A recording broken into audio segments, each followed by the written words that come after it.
Mute, Billy. Let's unmute. Hey, There we go. I'm Billy Trout, the manager of taxpayer education for the Tennessee Department of Revenue. On behalf of our Commissioner David Geragano and our good staff in taxpayer services, we want to welcome you to today's new business workshop presentation, which we're recording also. Glad to have every one of you with us. Glad that you, as new business people or people that just want to get more information, are here with us. And hopefully we can provide you with some really good information in the short time that we have here together. Certainly not all the answers, but a whole lot of answers here today for you. And as time goes along, Katie will be marching you through a lot of material, as well as referring you to ways that you can get specific help on issues that you may already be encountering as you begin your new business. So with that, also want to acknowledge our assistant directors on board with us today, Dan Benson, and he'll be helping out in chat with any questions that you guys might have, and I will be as well. But mostly, this is the Katie Show, and with that, I'll go ahead and turn you over to Miss Katie Julian, who is going to walk you through your material and be your hostess for the day. So thank you very much, Katie. Thanks, Billy. Y'all are going to get probably a little bit bored with hearing my voice here in a few hours. This is a lot of information to give you over about a 3-hour period. We will be taking at least one break, maybe two, and kind of where the content switches naturally, we'll take those. Can't tell you exactly what time that'll be right now, but when we take those breaks, we'll open up the chat at that point to take questions on the stuff we've gone over thus far, and then hopefully have some time at the end of the workshop to open chat back up again for more questions. So as you can see here on your screen, there's a QR code that'll take you over to a PDF of this presentation. The links that you see on your WebEx screen here, you're not able to click on those hyperlinks, but of course within the PDF you would be able to, because we are sharing a lot of links and resources today. As Billy said, we've got a lot of information for you, but a good bit of that is just where information is, where you can find resources and how you can get help. Tax law and all the different taxes, it's a lot. We could probably have a 2-week long workshop on this, and still have more to go over. So like Billy said, it's a lot, but we definitely just want to make sure you understand where your resources are. So open up that PDF and follow along with that if you choose. And again, this is our new business workshop. July 2025, we offer this workshop quarterly. We'll have another one in October. Here in the next couple days, the registration for that one will be open on our website. Refer any friends to attend this if you have friends that are going into business or are already in business. I think that in the past in this workshop, we've noticed that there's a good mix of people that are thinking about starting up a business, people that businesses that are already established but that are new and just wanting to make sure that they dotted all their I's and crossed all their T's. And then a lot of times we have business support personnel on here. We have CPAs, lawyers, so on and so forth. So wherever you are in that journey, welcome to you. I hope that you can get something out of today's presentation. So here's what we're going to be going over today. First, we're going to have a session about setting up your business, making sure that everything is set up. Of course, we're going to be focusing on the Department of Revenue side of things, your state tax accounts, but we'll also kind of show you and teach you about how that links in with some other state agencies and some other stuff that you'll also need to take care of, and share some resources there. Then we are going to dive into the basics of a few of the common taxes that most businesses are going to be responsible for: business tax, sales tax, and franchise and excise tax. We'll share with you resources on the other tax types too, but just the basics of those three mainly. Then, of course, the resources, mainly focusing on our TIN-TAP system, which is our online tax filing, as well as some other resources. And like I said, hopefully some time for chat and questions at the end as well. All right, the first thing I want to do is take you over to go on a little field trip here and take you over to our website to show you a page that we have that is dedicated to helping new businesses get set up. All right, if you have the PDF open right now, this is a link. The whole image here is a link over to, actually, hold on a second. Let me turn my pointer on. I thought I had it on, but I didn't. Not that. This. This image is an actual link over to the page, but also you see here, this is a link over to a checklist of items that I'll show you here in just a second. So let me switch over. Excuse me.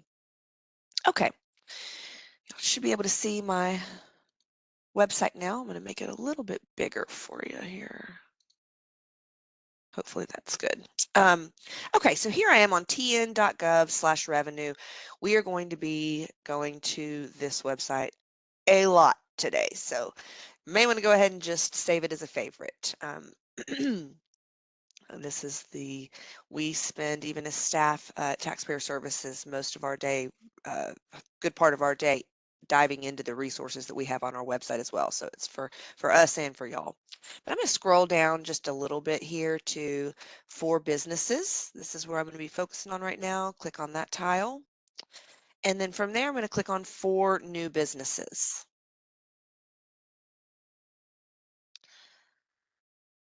All right.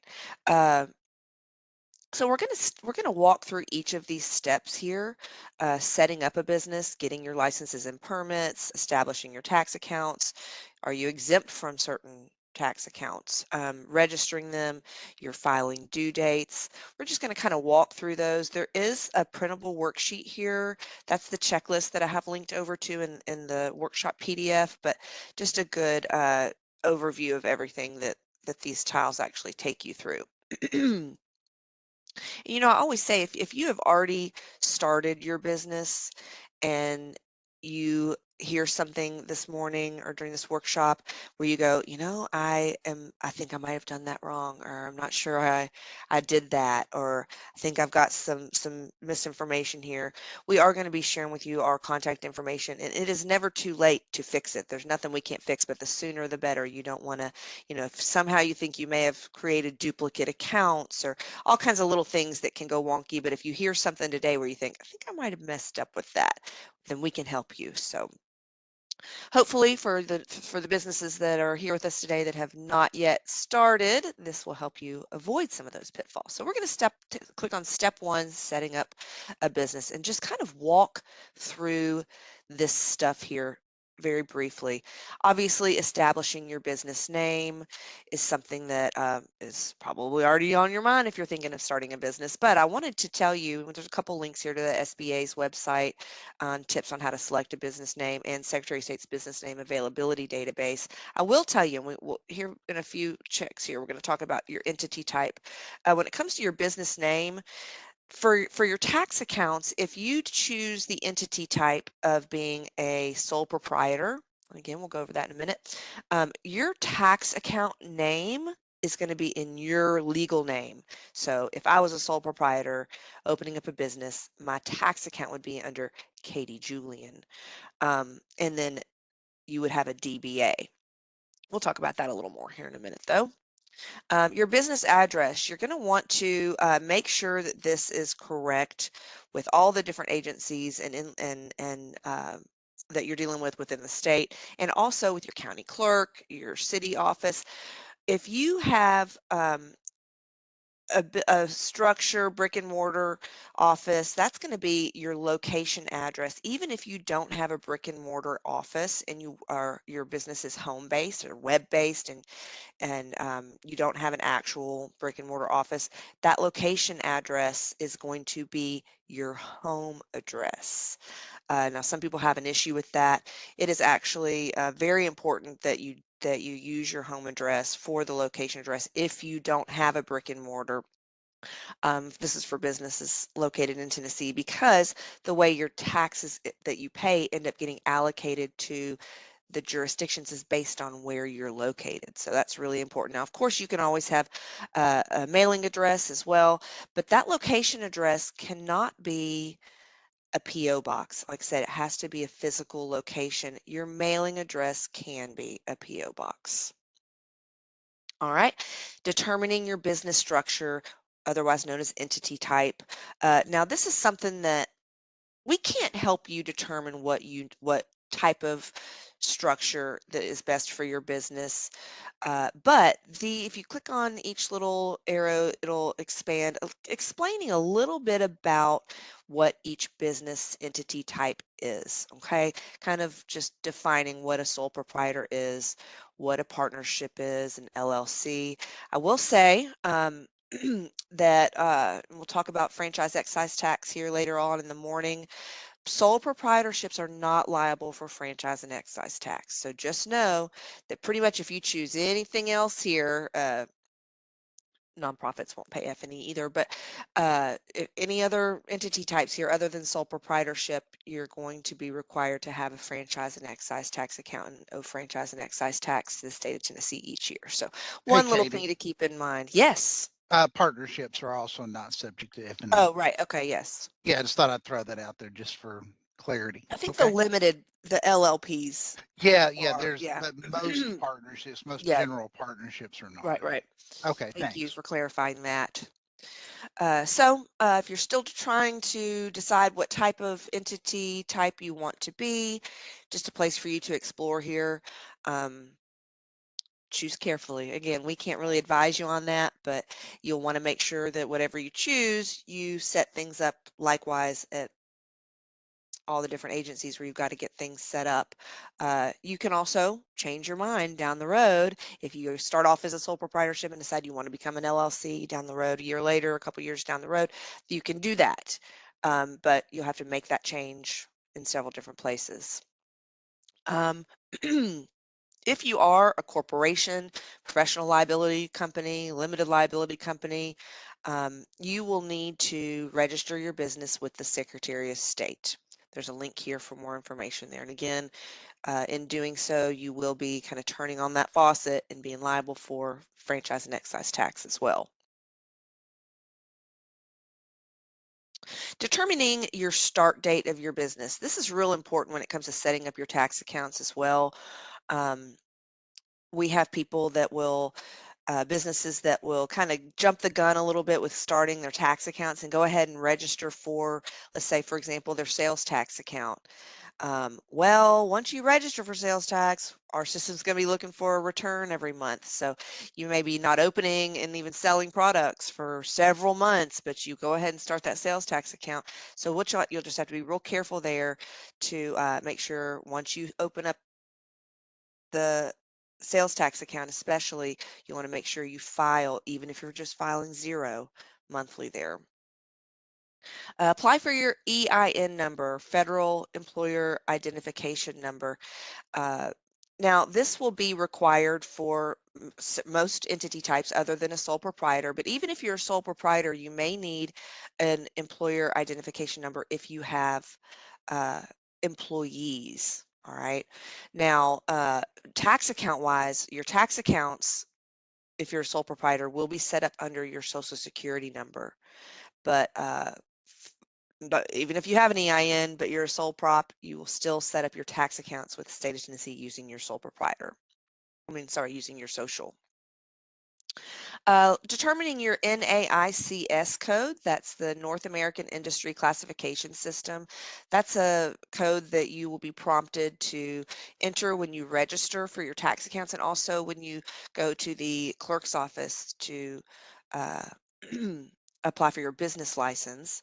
More on all that later, but here's a link here to help you determine your NAICS code, and it's going to be mainly what what you're in the business of. Clothing sales, full service restaurant, uh, you name it, whatever it is, there's going to be an NAICS code that is applicable to your type of business.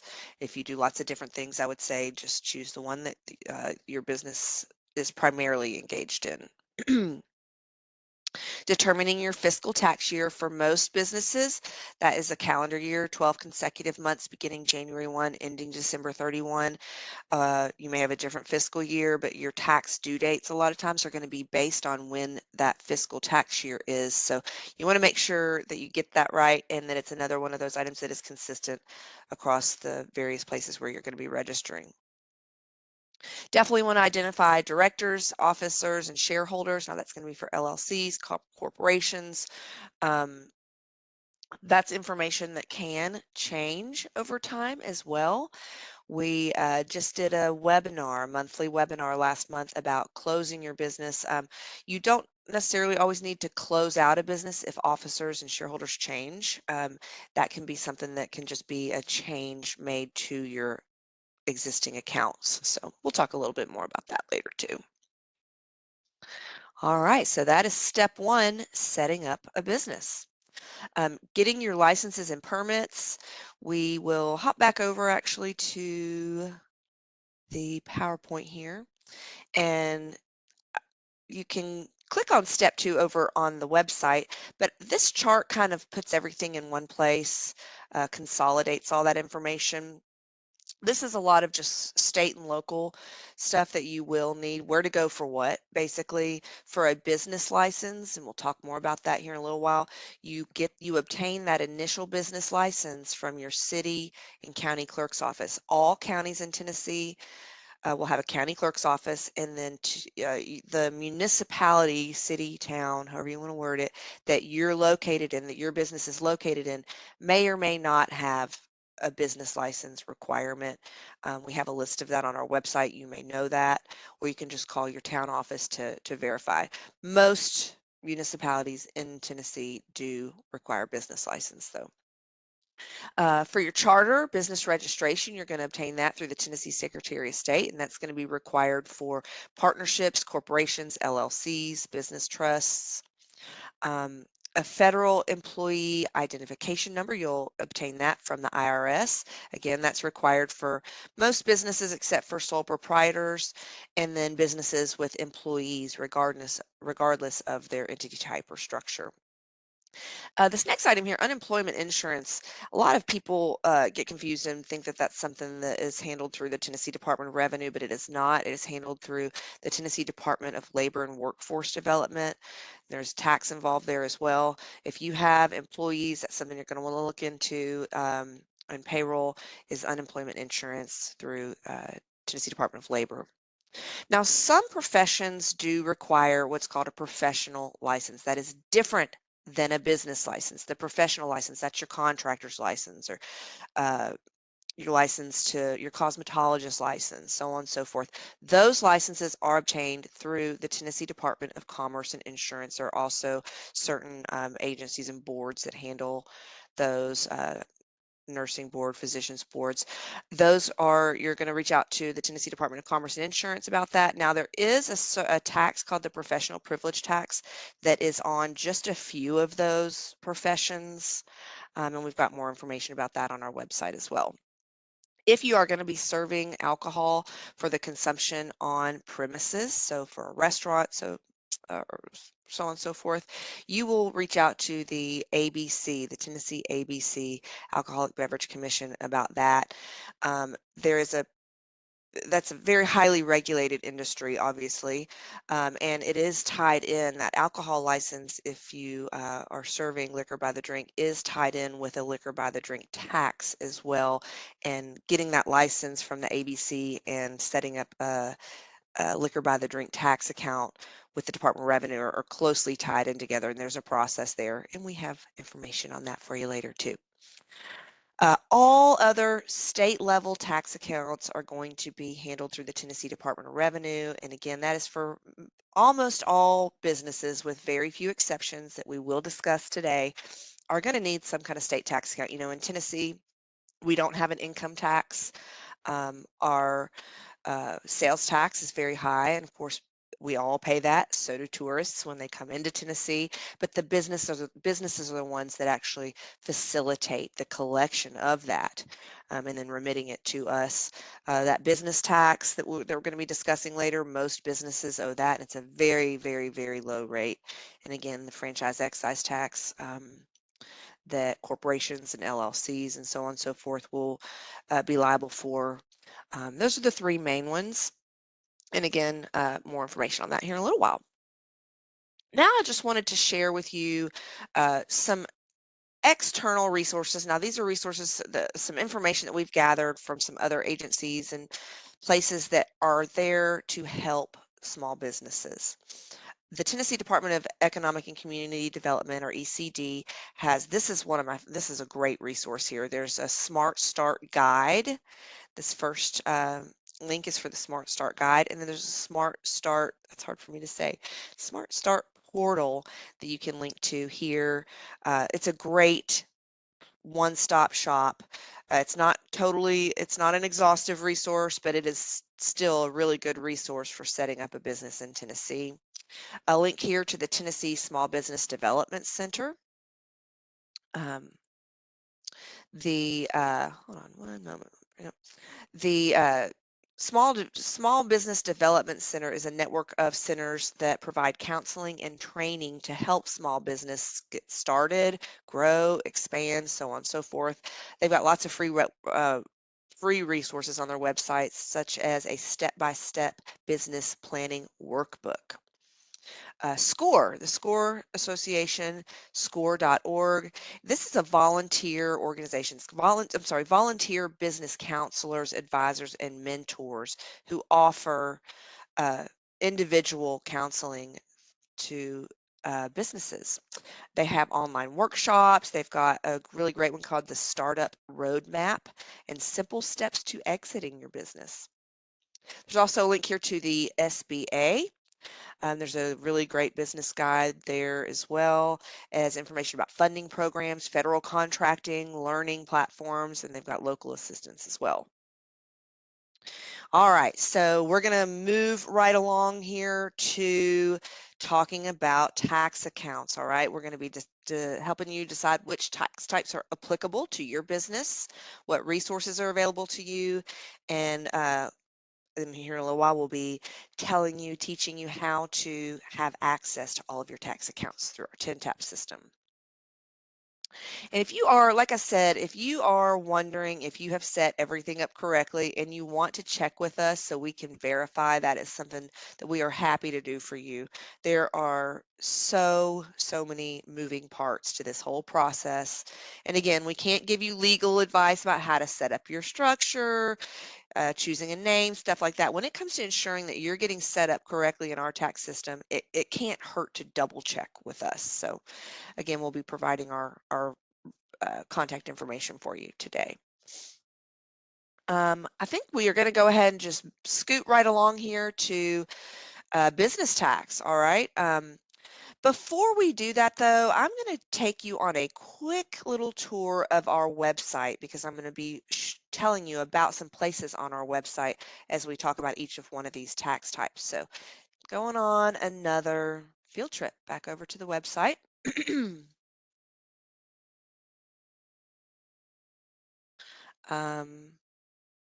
To put you back to the home on Department of Revenue's homepage, tn.gov/revenue.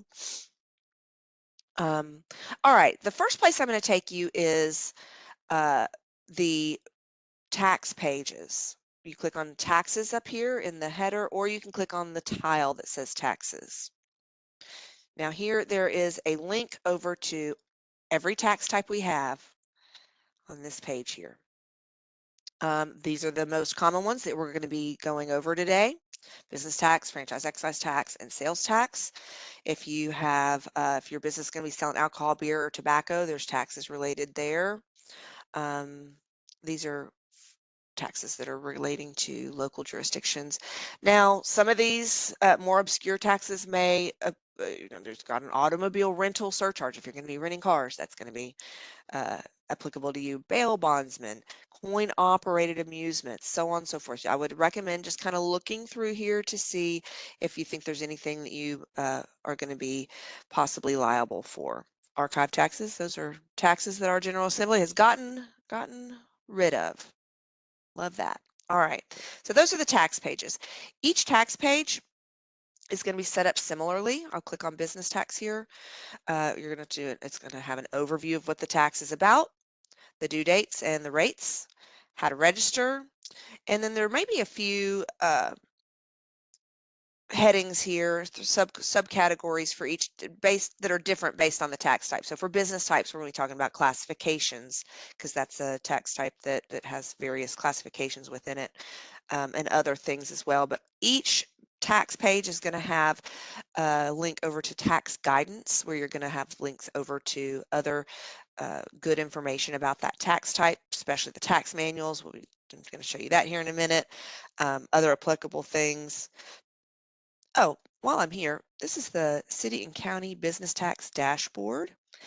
When I was talking earlier to you about wondering if the municipality that you're in, if business tax and business licensing, those two are tied in together. If they're applicable, then you can just hover over the county here, and it'll show you which municipalities within the county impose business tax. If you look at the far right column there, you can see here, what is that? Cross Plains. We're looking at Robertson County. Looks like all the municipalities there except for Cross Plains and Olinda impose business tax and business licenses. So good little resource there. And then, of course, under each tax type, you're going to have a link over to forms. Online filing is required for all of our all of our tax types now. But sometimes it's helpful just to see what a paper form looks like. And if you need to access a previous version of a form, you can do that on a lot of for different tax types sometimes. But sometimes there's other forms that are necessary as well for the various tax types. We're bit by bit moving everything, forms and applying for things, everything to TINTAP, but definitely all the tax filing, tax returns are all on our TINTAP online filing system now. All right, so back to Revenue's homepage, revenue, tn.gov/revenue, showed you the tax pages. I'm going to show you now where the webinars are. You click on Taxpayer Education and Outreach and click on Tax Webinars. We have a free monthly webinar every month. It's the last Tuesday of the month. This month it's legislative updates. You can always see what the upcoming webinars are here. And then voila, down here at the bottom, it's a webinar video library of all the webinars that we have done. There are 69 of them at this point and counting.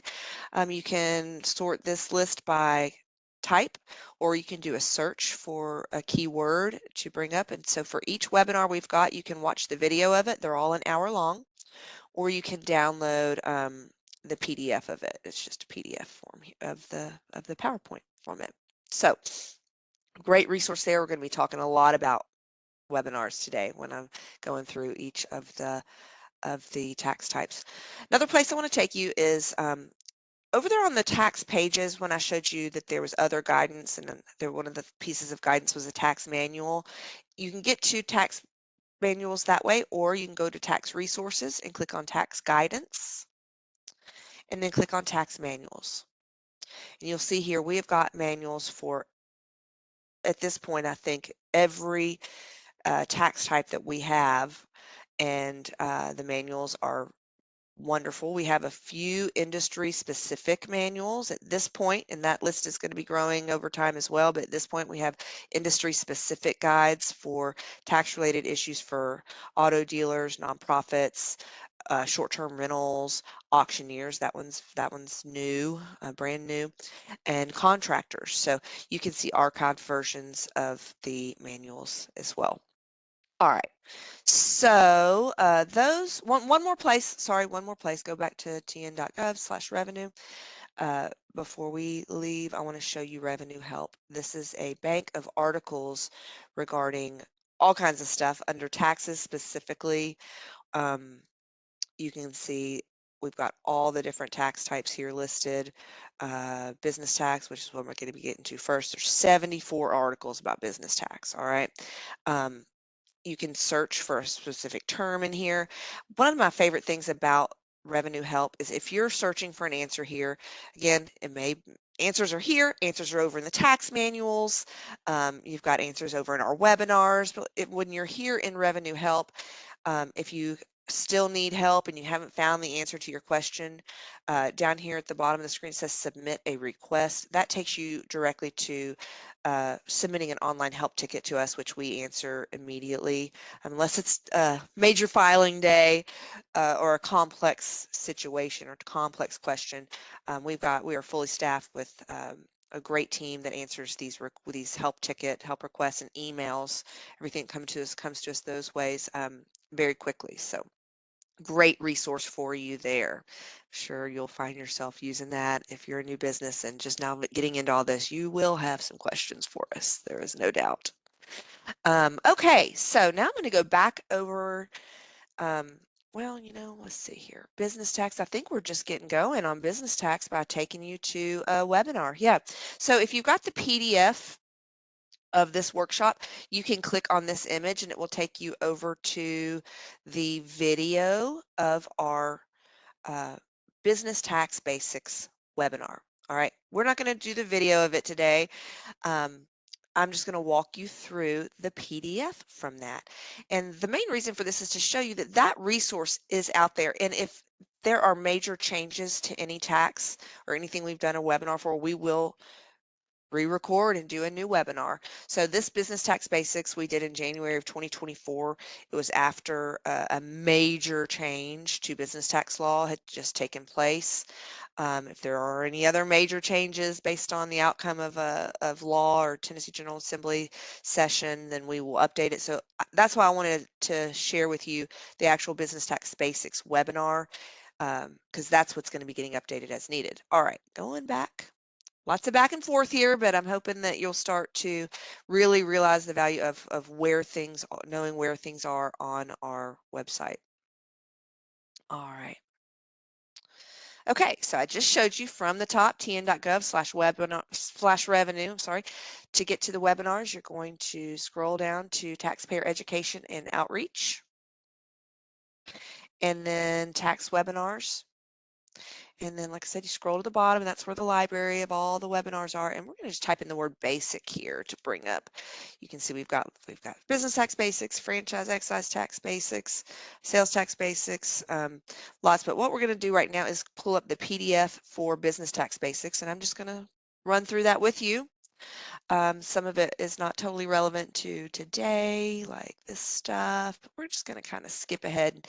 What we're going to be talking about is business tax, which is a privilege tax on the privilege of doing business by making sales of tangible personal property, which we'll also be referring to as TPP throughout today, and services within Tennessee and its local jurisdictions.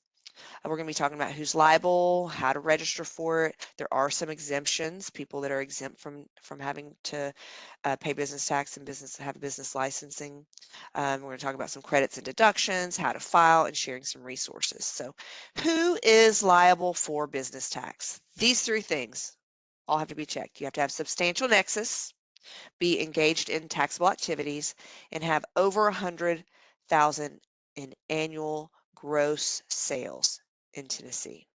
We're going to break down each one of those three items a little bit more. Substantial nexus. All right, so if you're located in Tennessee, you definitely meet substantial nexus based on this first item here, organized or commercially domiciled in Tennessee. All right. Or if you own or use capital in Tennessee, maybe your business is located somewhere else. Or if you have systematic and continuous business activity in Tennessee that has produced gross receipts attributable to Tennessee customers, or if you have what's called bright line presence. So again, if you're located in Tennessee, you're considered having nexus. Okay, if you're with us today and you're out of state business and you're wondering if you have nexus in Tennessee, we're going to break that down a little bit more because bright line presence is a little bit more complex. So if you're located in Tennessee, just zone out here for a minute. How to meet bright line presence. Okay, there's three areas in which you can meet bright line presence. It's amount of business receipts that exceed the lesser of 500,000 or 25% of a business's total receipts everywhere during a tax period. It also can have to do with the average value of real and tangible personal property owned or rented or used in Tennessee if that exceeds the lesser of 50,000 or 25% of the average value of a business's total real estate. That means they meet Brightline Presence. Or, now this one got really big when a lot of people moved to Tennessee post-COVID, post-2020. A business that has a total amount of compensation paid, people work from home, people that are remote based moved to Tennessee but still work for a company out of state. If the total amount of compensation paid by a business in Tennessee is 50,000 or 25% of a business's total compensation, they're considered having Brightline Presence. So just scrolling back here. So first thing, remember, first thing was having Nexus. Here's how you have Nexus. All right. Engaged in activities that are subject to business tax, and that's the sale of tangible personal property in Tennessee or delivered into Tennessee, or services delivered into Tennessee, or leasing or renting of tangible personal property located in Tennessee. There are some services that are exempt from business tax. We'll talk about those later. All right, the gross sales threshold. This is interesting because it's changed over the past couple of years, but so far we've talked about if a business has met substantial nexus, which is pretty easy to do, is engaged in activity listed in our law, pretty easy to do there, selling TPP or services, and has over 100,000 in gross sales attributed to any county, anywhere in Tennessee, then you're on the hook for business tax in Tennessee. Register and file for business tax. Like I was saying, business tax is tied in with the business license. You may or may not need well, I'll talk about that here in a minute. Okay, so I will say that this 100,000 used to be 10,000. Several years ago, our General Assembly changed the business tax filing threshold requirement to 100,000. So if you make over 100 in annual gross sales, you will need to pay business tax. All right. So I've mentioned to you that the business tax is tied in with licensing. It's business tax is tied in with a standard business license, but we're going to break this down here just a little bit. So this first column is your business's annual gross sales. Okay, under 3,000 annually. We are going to say that that is pretty much at this point just a hobby, or the business hasn't taken off fully yet, or maybe just going to stay small. At any rate, no business license is required for annual gross sales under 3,000. No business license required at all. Therefore, obviously, no business tax. So nothing to renew because you got no license. All right, now we're going to talk about between 3,000 and 100,000 in annual gross sales. A minimal business license, what's called a minimal business license, is required. You purchase that from your local county clerk, and if you live in or your business is located within a municipality that imposes business tax and business licenses, you'll obtain that minimal license from them as well. So you may need 2 licenses, one from the city, one from the county. Okay, you purchase that directly from your county clerk, and no business tax is required for this. You'll just renew that minimal license directly with your clerk every year when it expires. All right, so business tax, as we just talked about, 100,000 or more in annual gross sales is what's going to prompt the requirement for you to have a standard, what's called a standard business license. You do obtain that very first one, the initial one, from your clerk, county/city clerk, that first time. But then you're going to be required to file business tax every year. And upon doing so, when you file and pay your business tax, that allows us to send clearance to your local clerk, city and county clerk, to issue your renewal. You won't visit them again. If you have a standard business license and are filing and paying business tax, you will just do that, and then your clerk will issue your renewed license after you file and pay business tax. All right. Okay, so how to register for business tax. Obtaining that standard business license from the city and county clerk automatically registers you for business tax. That's a very important fact that you need to understand there. A lot of times that doesn't get communicated, or it's confusing. You're handling a lot of stuff. You go to your clerk's office, you get your license, and maybe they mentioned it, but you just didn't click. That is a done deal at that point. You'll get a letter in the mail that says you're registered for business tax, but our systems talk to each other, obviously. They share data. So once you obtain that license locally, you've got a business tax account, okay? After you receive the license, like I said, you're going to get a letter from us, from the Tennessee Department of Revenue. Save that letter. I recommend saving a lot of the correspondence from us, but definitely save that letter. It will come in handy when it comes to setting yourself up for the online filing system for TINTAP, because information that you're going to need to get yourself get set up on TINTAP is going to be in that letter. Okay. Here's a link over to that dashboard that I showed you a few minutes ago that will show you which jurisdictions, which municipalities require business tax and licensing. Okay, so that's one way to register for business tax. All right. You can start with the Tennessee Department of Revenue and just register for business tax on TINTAP the way you would register for F&E or for sales tax. But then you're still going to need to go visit the clerk's office to purchase that initial $15 license. You can register locations on TINTAP. So let's say you've already got an established business and you are just adding a location to it, new location for the business. You can do that on TINTAP. We've got lots more information about that. But if you do that, you would still need to purchase a business license from the city or county clerk. Again, we share data with them, and they'll know who hasn't purchased a license from them. Okay, so this is just in a nutshell, and then also some resources on business tax. What is business tax? It is all sales derived from products, or it's based on gross sales, which is all sales derived from products or services.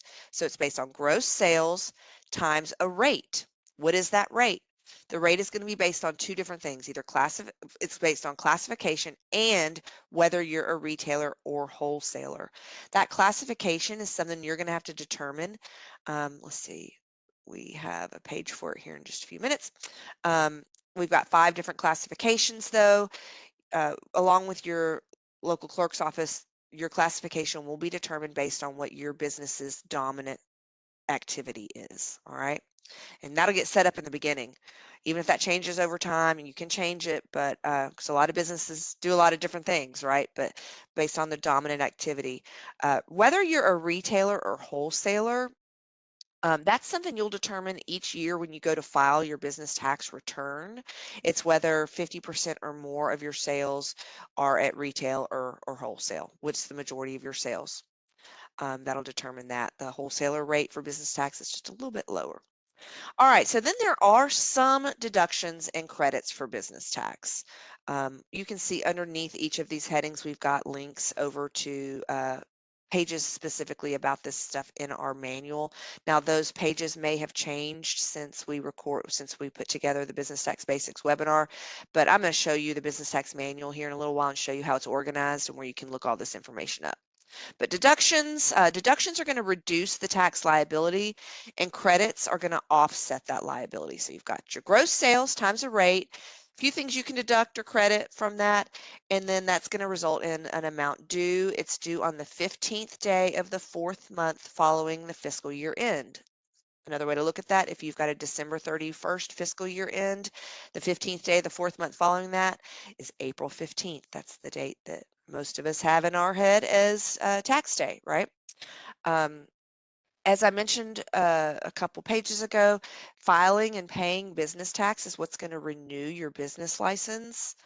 That business license usually expires about 30 days after your due date for business tax. So for a December 31st fiscal year end business, that business tax return is going to be due on April 15th. If you looked at your license, it's going to say license expires on May 15th. All right, I just want to caution you all there. Sometimes a business is going to get confused and think they've got until that license expiration date to file business tax. You can file business tax whenever you want to, but if it's a day late, you're going to owe penalty and interest. All right, so you want to make sure you file on time.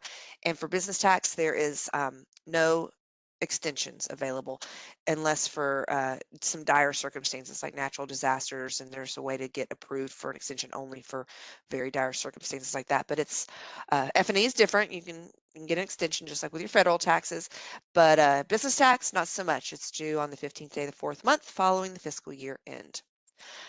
As I mentioned, the rates are really low for business tax. Based on classification, you can see here The retailer rate versus wholesaler rate, they're a little bit different. Wholesaler rate's going to be a little bit lower.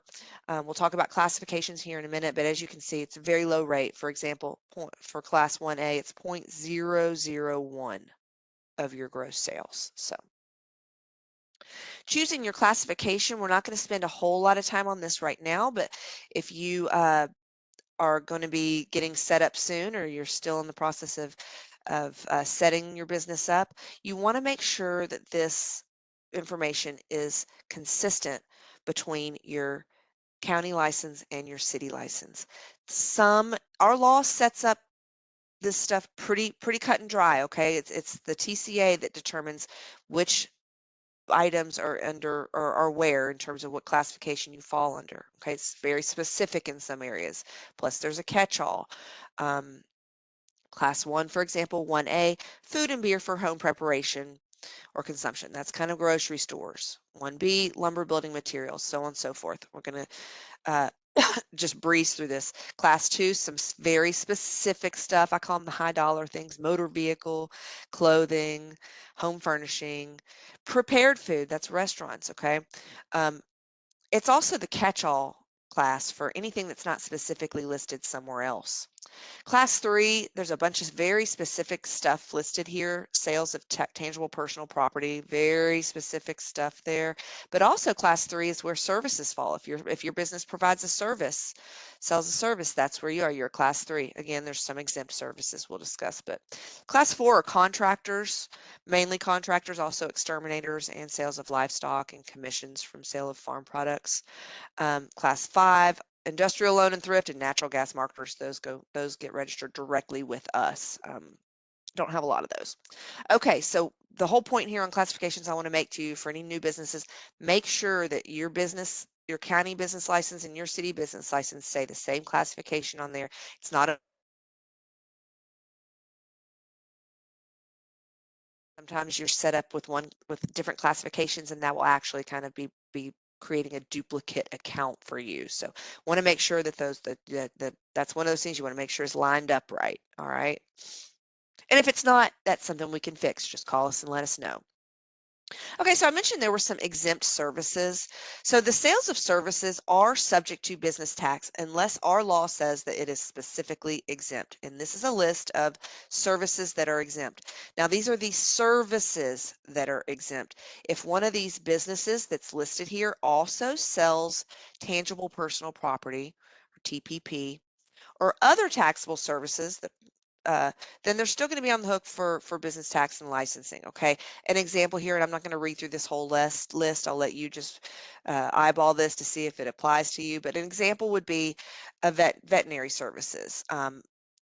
My old vet's office actually had a little shop in the front where you could buy pet food, toys, leashes, things like that. Those items are not exempt. Only veterinary services are exempt from business tax and licensing. Okay, other stuff is not. So you would have to figure out, okay, of the tangible personal property that we sell, or maybe other services, like let's say a vet's office has bathing and grooming. That's not a veterinary service, that's a grooming service.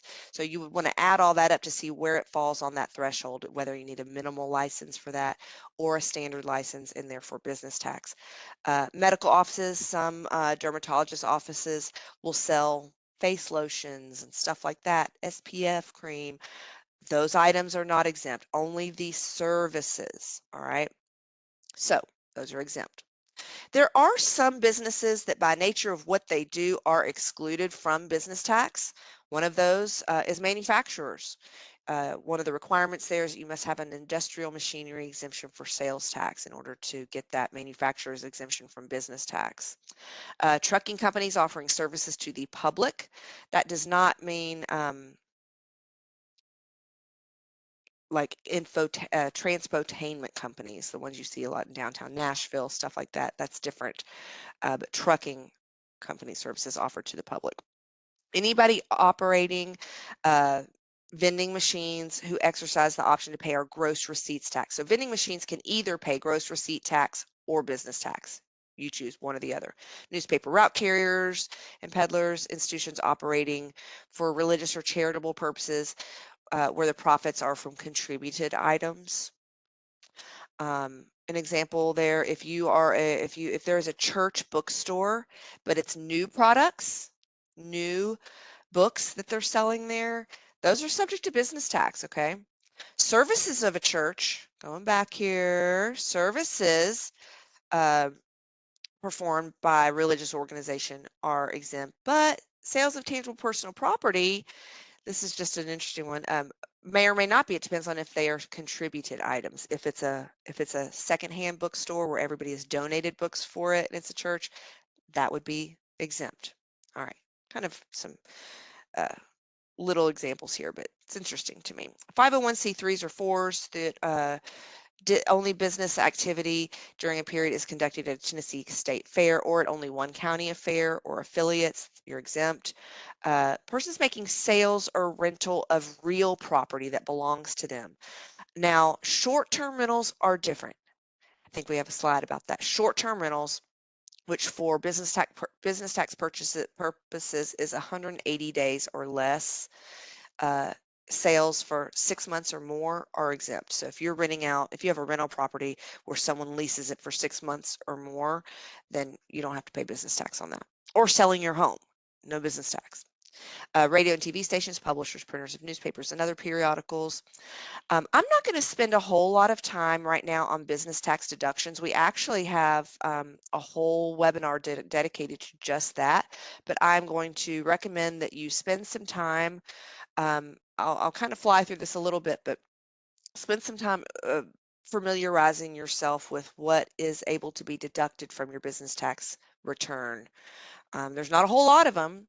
Sales received by persons located in other states. So let's say you have an online business and any sales to someone where the item gets delivered. Oh, sorry, we're talking services. The next one is merchandise. Services or tangible personal property where persons in another state, you can deduct that. Returned merchandise, this is what I just said, sales of tangible personal property in interstate commerce. The customer takes possession of it in another state, and that's deductible. Cash discounts, repossessions, articles allowed as trade-in and bad debts. This is real important for contractors, for class 4 contractors. Amounts paid by a contractor to a subcontractor can be deducted. And then there are several miscellaneous federal and state excise taxes that can be deducted. Again, we have a whole webinar dedicated to business tax deduction, so I recommend to you check that out. It just takes an hour to watch it at some point before you have to file business tax, just to make sure, because you want to get every little bit out, right?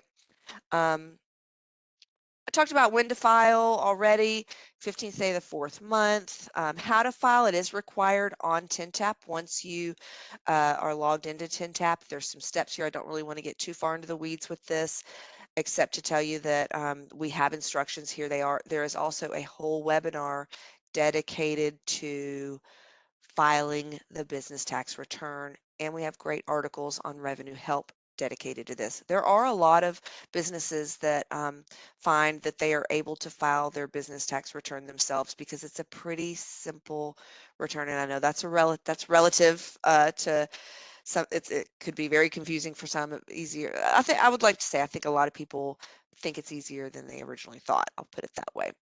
These are just some steps on how to file the return step by step. I will say that there is a credit that you can get if you paid personal property tax. Now that is different than real estate property tax. Sometimes it's known as personalty tax, and it's a tax that you're going to be paying based on the amount of things that your business owns, okay? There's an amount you can deduct or get credit for on the business tax return. Can't be more than 50% of your total tax due. But again, make sure that if you're paying personalty tax, that you give yourself credit for it. Here's a page just about closing your business. I'm not going to say much here other than to let you know that it's very important.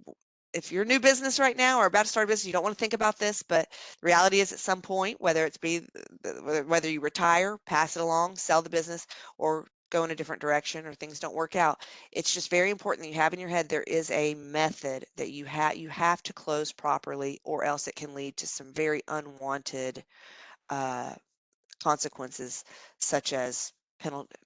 You think you've closed out, but you never filed a final return. Next thing you know, you've got penalty and interest out the wazoo adding up on that, and you've got our collections people contacting you. If they can't get in touch with you after a certain period of time, you end up with a lien on your property. Okay, there's some bad repercussions, y'all. So make sure you have in your head when you are ready to close or sell your business down the road, hey, I remember Katie saying something about there's a very specific way I need to close. We just did a whole webinar dedicated to this topic last month, so I've got a link to that later on for you. All right, so we are going to go those are the basics of business tax, y'all. Those are the basics. We do have a manual, like I said. You can click on that link here, but I'm going to show you the manual, and then we're going to go on a break. But real quick, let me show you the business tax manual. I shouldn't have even gotten out of the web page. Or do we have chat open at this point? I'll go ahead and open it. Hold on. Then I'm going to Yeah, go but back. I thought maybe a few people might have questions on Yeah, business about tax. business tax or about setting things up. Hold Yeah. on. Let's open chat up, and then we'll keep it open while we go on our little break. Let's see, participant. Okay, so at this point, all of you can send questions. They'll come to Dan and Billy and myself. Okay, now I'm going to go back over and show them the manual while you're putting your questions in chat. Now, again, we're just talking business tax right now. We'll answer questions about the other tax types later, or any of that stuff we talked about in the beginning when we first got started about getting set up, like your entity type, all that stuff. So, okay, back to the web browser. I'm going to show you the manual. So we're going to go back to Revenue's homepage, tn.gov/revenue, and there are a couple different ways you can get to all the tax manuals, but I'm going to show you the way to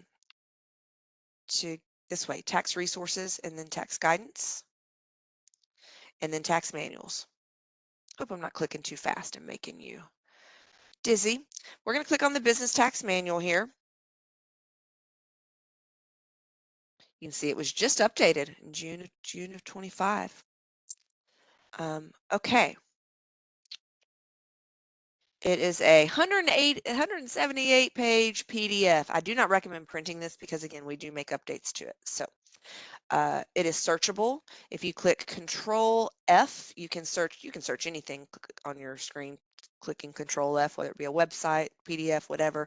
But you can type in contract, type in a word, and it'll take you straight to it in the manual. Just starting here, there's a table of contents where you can click on the items in the contents to go directly to there. The ones I want to call to your attention specifically. Now, all of this stuff we just went over in very briefly over in that Business Tax Basics webinar. Yeah, classifications, if you need a little bit more information about that. Filing requirements. It's good. There is a section for exemptions and exclusions. A little more details about that. Deductions. You want to understand that. Credits. I briefly mentioned the personal property tax credit. This is where there's information at the very end of the manual, Chapter 11, about industry specific. If you are a contractor, I'm going to recommend that you read this section. If you're a Class 4 contractor doing improvements to real property, that kind of contractor. We also have a webinar dedicated to business tax for contractors. So that's the manual, along with the Business Tax Basics webinar, filing business tax. Those are going to be in our help articles. You should find your answer to most questions. Now, I do want to go ahead and show you again over on the webinars page. Going back down, homepage, taxpayer education. If you wanted to see clicked on tax webinars, all the webinars we have about business tax. So I'm going to go ahead and show all the webinars here. And then I'm going to categorize this. Click on the top of there and just click on. So you can see we have a webinar about business tax deductions. We have a webinar on business tax basics, the one I just walked through with you very briefly, and there is one for contractors. The business tax law changes, that was about that big major threshold change from a couple years ago. I don't think that would be too helpful for you unless you've been in business for a couple years and are confused about that. This is a really a good one, filing the business tax return. I think if you were to watch that one, you would realize that you could maybe give it a swing, filing your own business tax return. But those are the webinars we have dedicated to business tax. All right, we've been doing this for about an hour, y'all. Billy, Dan, do y'all want to answer some questions now or go on a break and then answer questions? I'm currently answering some questions in Okay. chat, so we could address some of these live if you want to. It's kind of whatever you want to do there, Miss Katie. Let's go on a 5-minute break since we've been sitting here for an hour. I see someone just putting there that we don't have public chat, y'all. Your chats can just come through to us. That's for tax account privacy information and stuff. So yeah, send them. All your chats will come through to us. We can answer them to the whole group, and we'll answer some to the whole group verbally here in about 5 minutes. Let's come back I'm on Eastern time, so it's 10:32 for me right now, 9:32 for y'all in Central time. Let's come back at 10:40 Central Eastern time. Sorry, 10:40 Eastern time, 9:40 Central. All right, I'll put Okay, that in the thank you. chat. Okay.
All right, everyone, back from a little break here.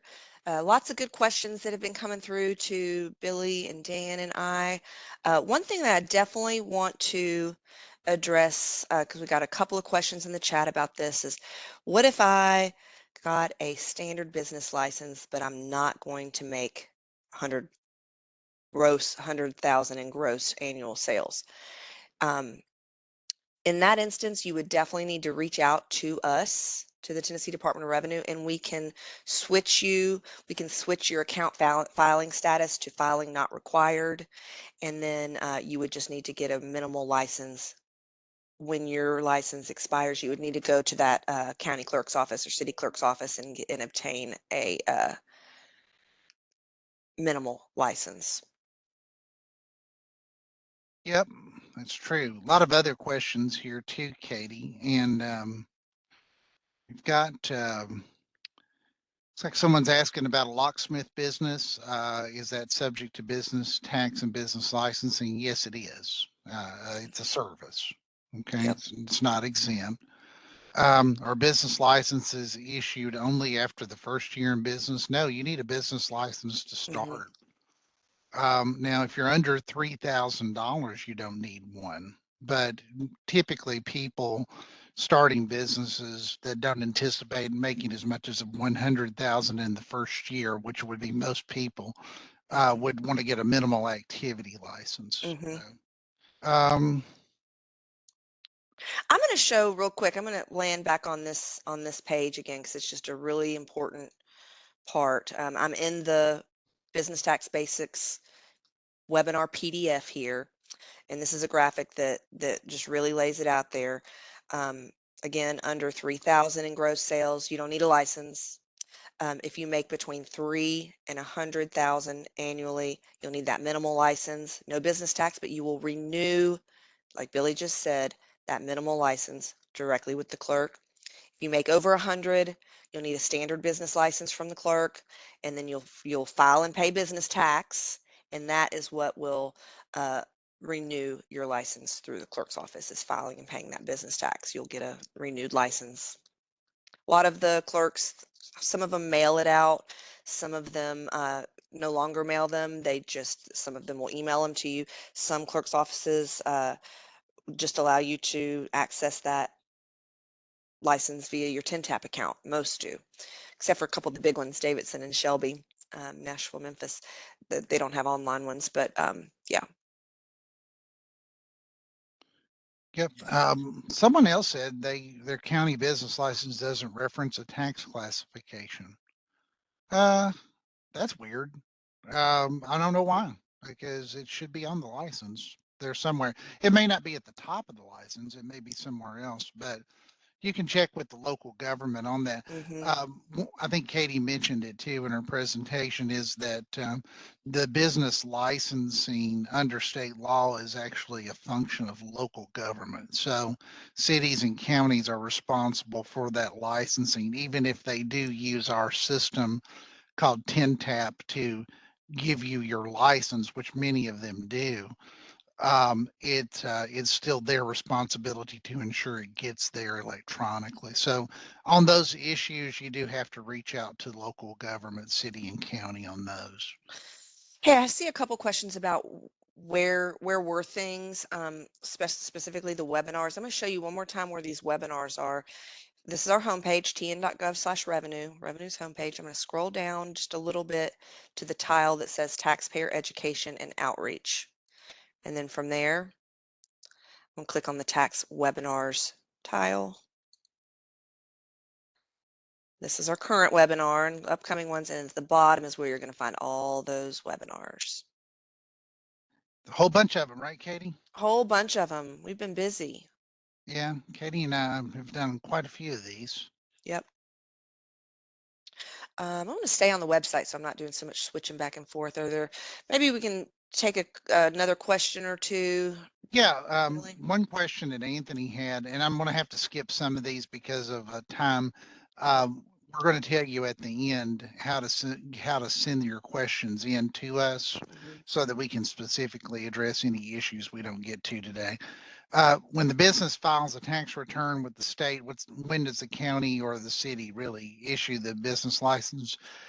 They are notified basically the next day once we've received the filing and the payment, and they've posted to the system. The clerks are to go out and review that information and approve the licenses to either A, be issued on 10 tap so that you can print a license off if you wish to, or B, mail them out. And that is their choice. Mhm. Okay. It's their choice about how they do that. It's also their choice about when they do that. Okay. So we encourage it to be done daily or every business day. How about that? But we cannot force a city or county to do that. That's their prerogative. Okay. Um, I saw a question someone said, if I provide handyman services to a private residence, is that exempt? You know, I looked that one up just to see if it was specifically listed. I'm in our business tax manual right here. And the exempt service that I believe you're referring to is domestic services provided in private households. You'll see here, and that is an exempt service. That does include cooks, laundresses, wouldn't that be nice? Maids, sitters, butlers, and outside work such as gardeners, caretakers, and other maintenance workers. So if you are only employed by that private residence, um, then that's quite unusual. very unusual. But I use this as an example to show you how I was able to find that answer quickly in our manual. Just went to the table of contents, scrolled to exemptions, exempt services, and then clicked on domestic. So these answers are out there. There is, like I said, we as a staff at Taxpayer Services, we use these resources daily because there is just no way to have all of this information in your brain. It's very extensive information, and we've got great resources to find your answers. Again, you can call us, but if you're anything like me, I'm kind of a researcher. I like to try to find my answers, and we're trying to help provide you with some areas where you can find your answers if that's what you want to do. All right, I think we're going to have to move along here, and hopefully we'll have a little bit of time at the end. All right, And again, and thanks to everybody for your questions. And mhm, again, we apologize if we didn't address your question directly. We mean no offense by it, but we do have to stay on our schedule. And again, we're going to answer your question one way or the other, I promise. Okay, thank you. absolutely.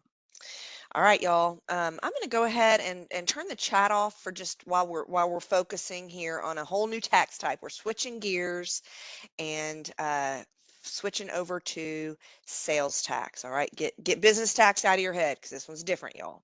All right. Just like with business tax, what I'm going to do is take you over to the Sales Tax Basics webinar. A whole nother opportunity to show you how to get to our webinars here. All right. I am at the top of the page, tn.gov/revenue. And for the 10th time, we're going to go down to taxpayer education and outreach and then click on tax webinars. Okay, we're going to go down to the library here, and I'm going to just type in the word basic again. And here's the sales tax basics video. If you want to go watch the hour-long actual webinar later or at your leisure, do so there. And what we're going to be doing is kind of scrolling through the PDF that goes along with the sales tax basics. All right. Sales tax is our principal source of revenue here in the state of Tennessee. It accounts for approximately 60% of all tax collections. That's a lot. It's comprised of a state and a local portion. The state rate is 7%. We're going to talk more about rates here in a minute. That local rate is going to vary by county or city. We're going to be talking about who and what is subject to sales tax, what the rates are, what the exemptions are, and share some resources, some other webinars specific to sales tax. We've got a ton. This is just an interesting little pie chart here. I'm going to scroll out just a little bit just so you can see the whole picture here. What you see in blue, this is a breakdown of the state's revenue sources. What you see in blue, that's sales tax. That's that 60%. Uh, a pretty sizable chunk of our revenue comes from franchise and excise, and then a lot of little ones here. Um, within Tennessee, how each sales tax dollar is spent. 56 cents out of every dollar of sales tax goes towards education. 28 cents of every dollar goes to our state's general fund. 16 cents out of every dollar goes directly back to the local government. Sharing some resources here, a link directly over to the manual, a link to the sales tax page, and a link to the revenue help article specific to sales and use tax. Okay, let's scroll out just a little bit here. Scrolling. Okay, so sales tax basics in just one graphic here. This tax applies to dealers engaged in the business of making sales of taxable products and services in Tennessee. The retailers are responsible for the tax and are to collect the tax from consumers and then file a sales tax return through the Tennessee Department of Revenue. So what's taxable? What does sales tax apply to? Generally speaking, sales tax applies to the sale of tangible personal property unless that TPP is specifically exempt by law. So most tangible personal property things are taxable unless our law says it's not, like school textbooks. Okay. Services generally are not subject to sales tax unless the law specifically states that they are, or unless that service is a part of the sales price of tangible personal property. All right. Generally speaking, the rate is a state rate plus a local rate. There are some special rates, and we're going to break that down a little bit, such as food, what's considered digital products. There's something called single articles. We'll touch on that. Use tax is a companion to sales tax. It's due when sales tax is not collected on an otherwise taxable product. We do, at the point where when we had this webinar, we had not yet had a use tax webinar, but at this point we have had one. Just this past December, we had a whole webinar dedicated to use tax. Some businesses will owe use tax, and there's a line on your sales tax return. If you didn't pay sales tax on something that you intended on maybe selling, you didn't pay sales tax on it because you bought it to resell it, right? And then you didn't sell it. You used it in the function of your business, you would owe use tax. That's an example of where a business would owe use tax, though. So who is liable? Does the business have a physical presence in Tennessee? If yes, and if you meet an in-state tangible personal property TPP sales threshold of $4,800 annually, then you need to collect and remit sales tax. For services, the threshold's $1,200 annually. If that requirement is not met and you do have a physical presence, your business, you are here in Tennessee, but if you don't meet those thresholds, then you do not have to register or file for sales tax. Those thresholds are pretty low. If you do not have a physical presence in Tennessee, but you meet economic nexus, which is a sales threshold of 100,000 within a 12-month period, then you are going to be liable for sales tax to collect sales tax from your Tennessee customers. Also, if substantial nexus is met, we're not going to go into a lot of this right now. We have a whole webinar dedicated to out-of-state businesses and nexus and sales by delivery destination.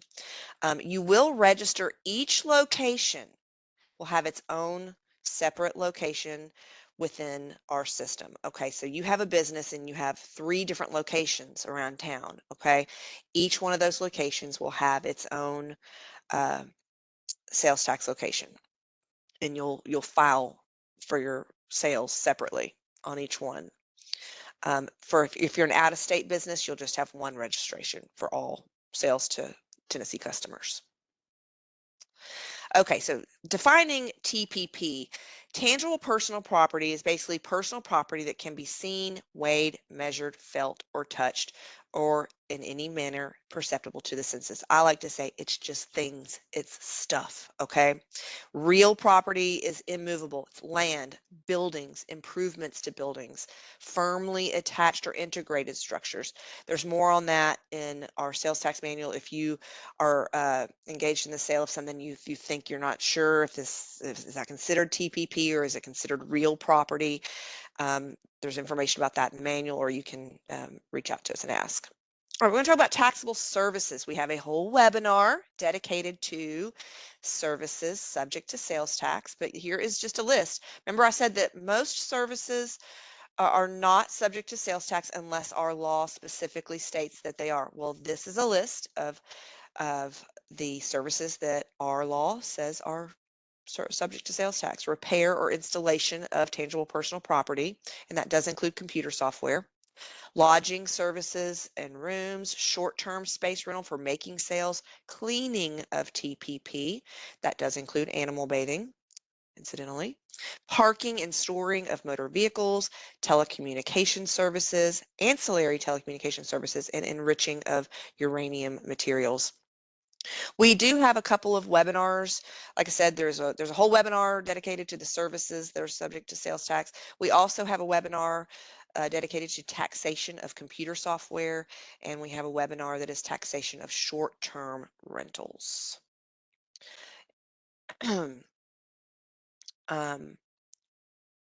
Taking the service of repairing tangible personal property just a little bit further here, because I think that a lot of this does apply to a lot of service industry businesses. Work done to preserve or restore tangible personal property, mending or correcting it, altering tangible personal property, refinishing, cleaning that is necessary part of repair, service calls where any repair work is done or contemplating, or changes in the size, shape, or content of TPP. Um, Hey, all Katie, right. I need to Yes, sir. interrupt you. Go back to the slide about the taxable services. See the uranium thing at the bottom? Yeah. Believe it or not, yeah, we made a mistake because the legislature changed that Yep. We have not this updated that this yet. past Yep. year. You're And right. so all of you that are enriching uranium, I'm and you sure know who many of you you are, are. then just know that that's not subject to sales Yep. tax anymore. Yep. But anyway, good times. I know where they're going with that. Note to Just self, letting you we'll, know, and that's just yep, something we didn't update, and that's yep. on us. And we So don't update these webinars with every single little change. Before every monthly webinar, we do say, and there's at the beginning of each PDF, we say, hey, laws change. We can't do every single webinar over each year. We wouldn't have enough. We'd have to do like a, yeah, one we a just week. wanted to call it to your attention while Yeah. we were presenting today. So Yeah. thank you very much, y'all. And we do redo these basics webinars when there are major changes to the tax. Okay, so now we're going to talk about sales tax rates.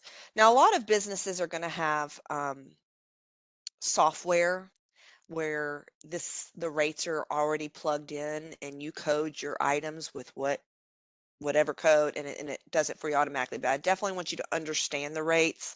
I was working with a customer just within the last couple weeks where her point of sale software um, had an incorrect local rate. All right, it was incorrect. So she noticed it because she she was looking at her receipt from her grocery store or something. She said, wow, it says my rate is 2.75, but in my business it's saying 2.5. So important there, just make sure you got all this right. So as I mentioned, the general state rate in Tennessee for tangible personal property and taxable services is 7%. All right. Any county or incorporated city may levy tax as well, and most do, and it can be no more than 2.75. Here is a link uh, directly over to the local rates. All right. Food and food ingredients has a state rate of 4%. So that 4% is going to be added to the local rate still, but it's just a little less, three percentage points less than the regular general rate for food and food ingredients. Now that is not prepared food, like food you're going to have at a restaurant, or even prepared food in the deli at the grocery store. Prepared food takes on the regular rates. Food and food ingredients are 4%. Now, there's something called specified digital products. We do have a webinar dedicated to that. Those are audio visual products. stuff like that. There is the flat rate of 7% for the state, and then instead of it varying for local rates, there's a flat standard local rate of just 2.5 for these specified digital products. More information on a webinar dedicated to that. So, okay, up in this blue box here, this is important. In state, if you're a business located here in Tennessee, you're going to collect and then remit the tax based on the local rate where you are located. All right.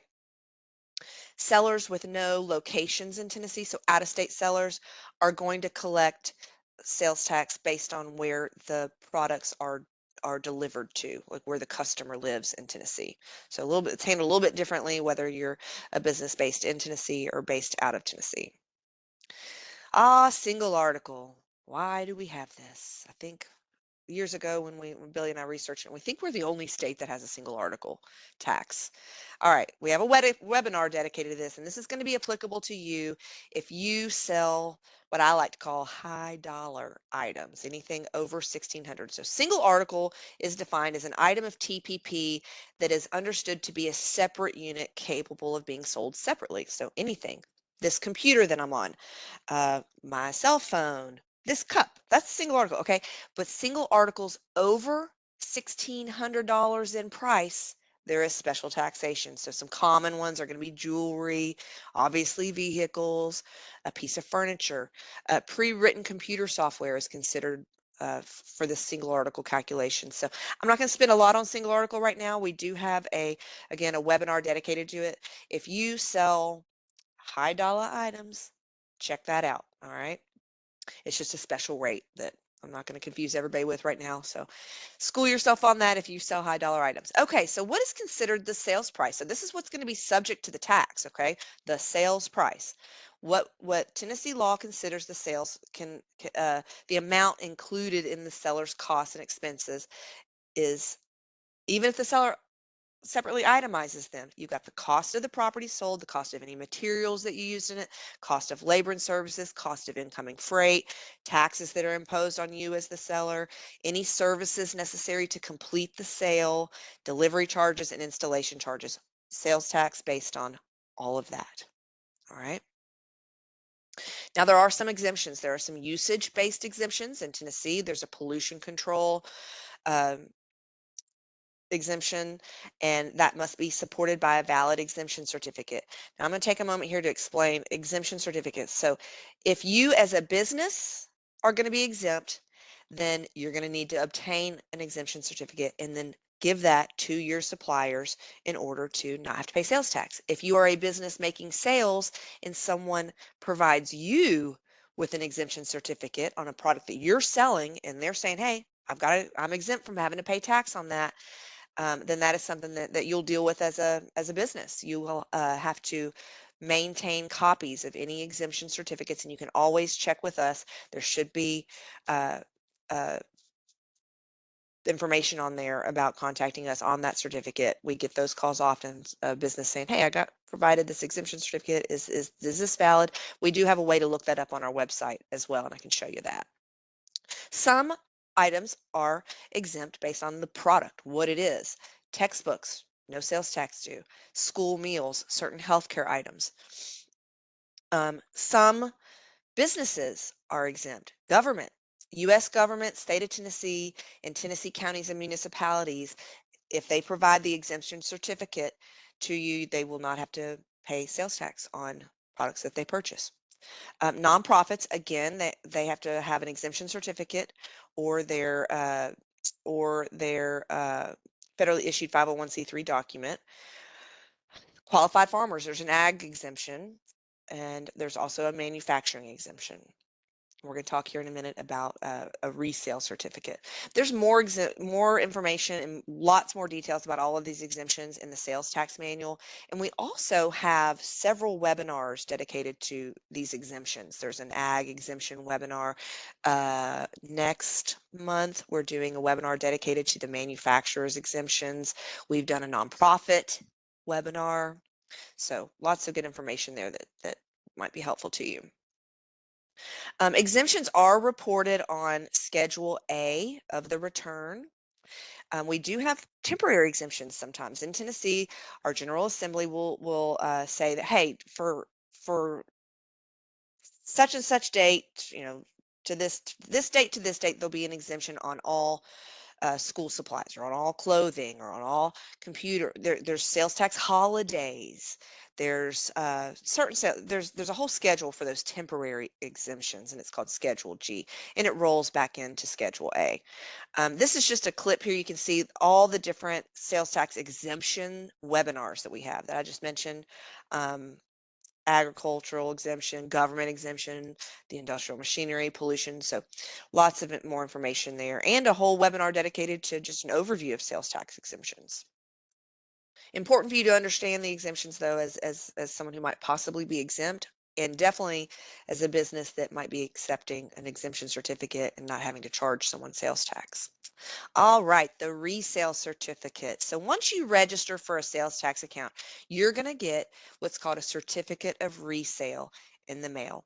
Um, looks kind of like looks like this, okay?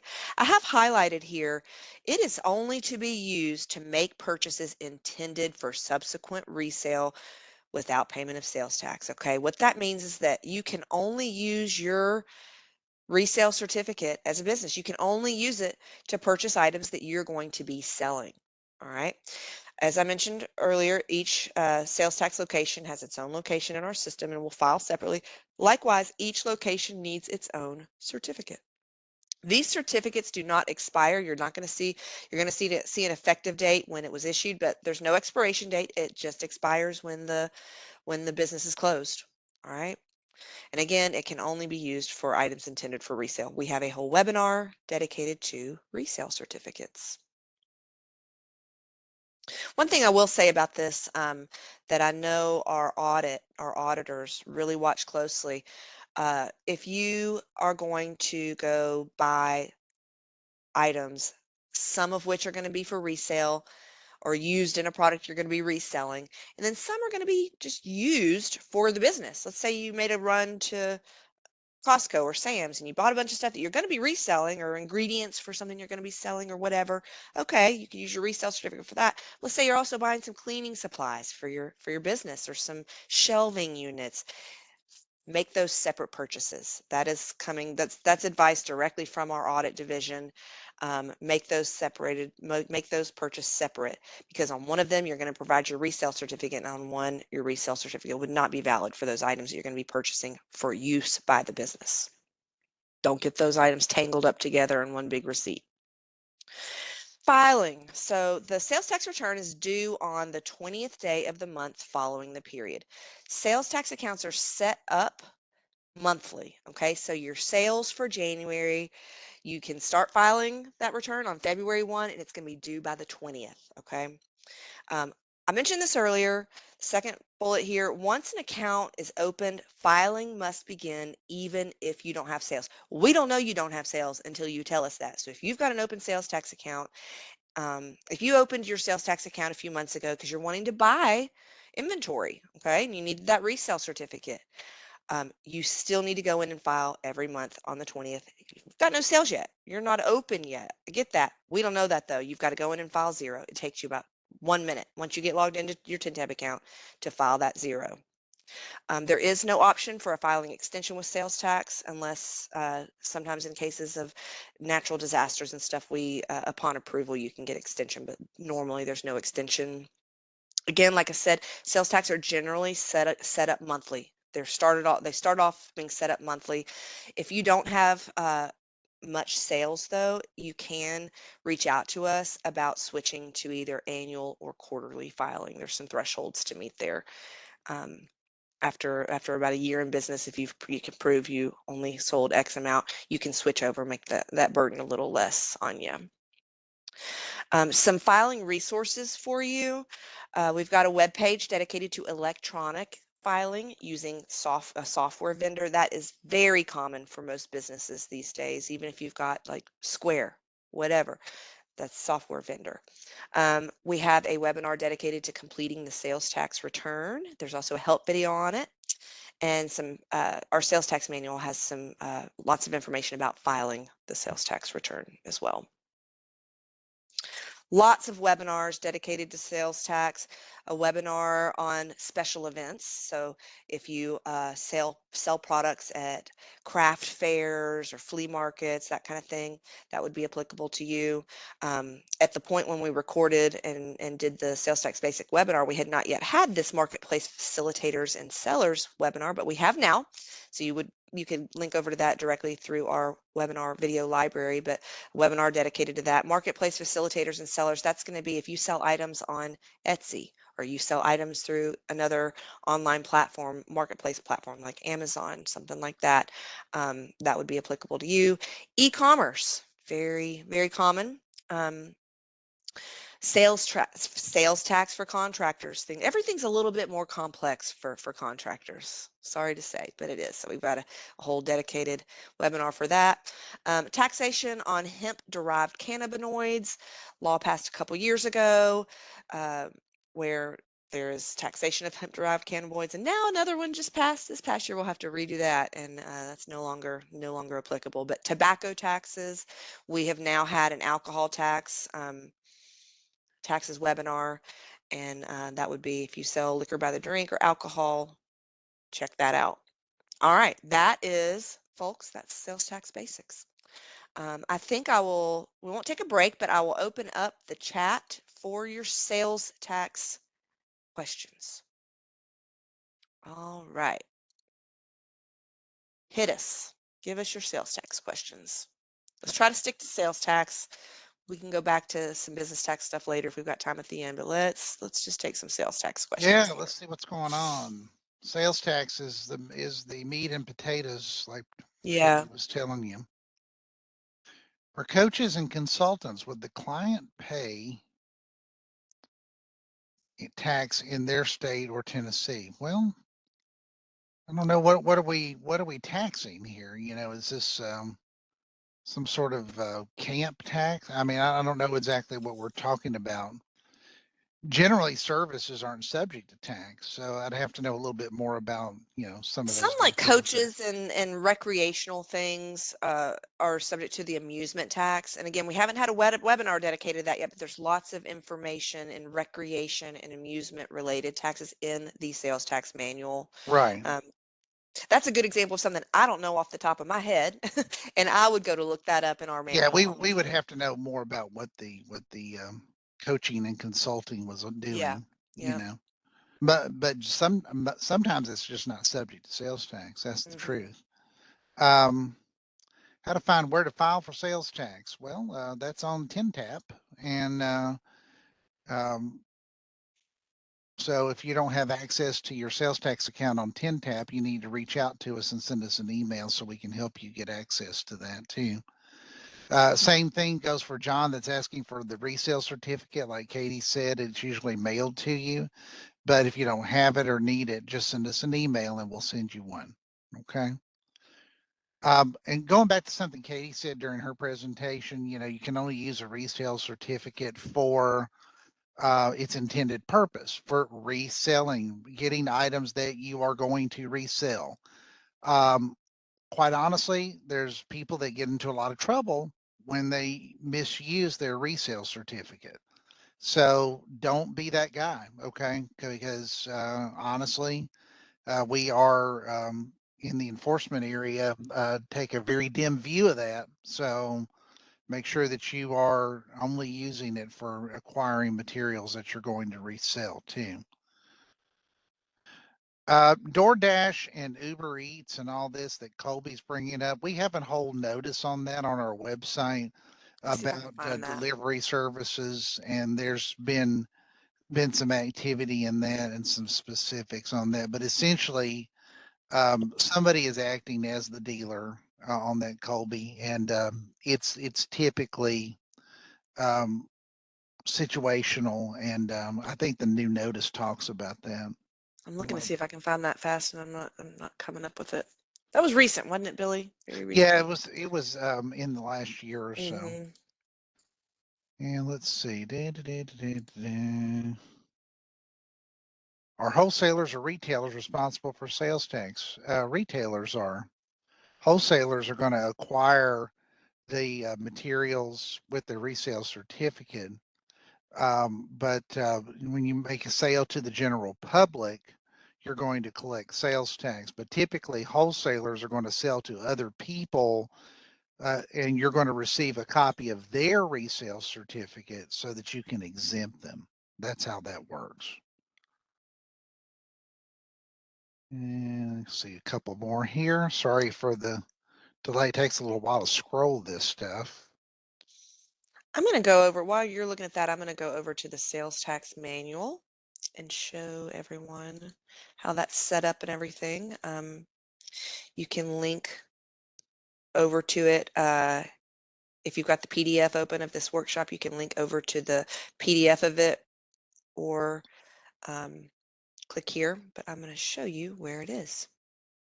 While you're doing that, Katie, someone asked deductions for purchasing supplies. No, we won't talk about that because that has nothing to do with sales tax.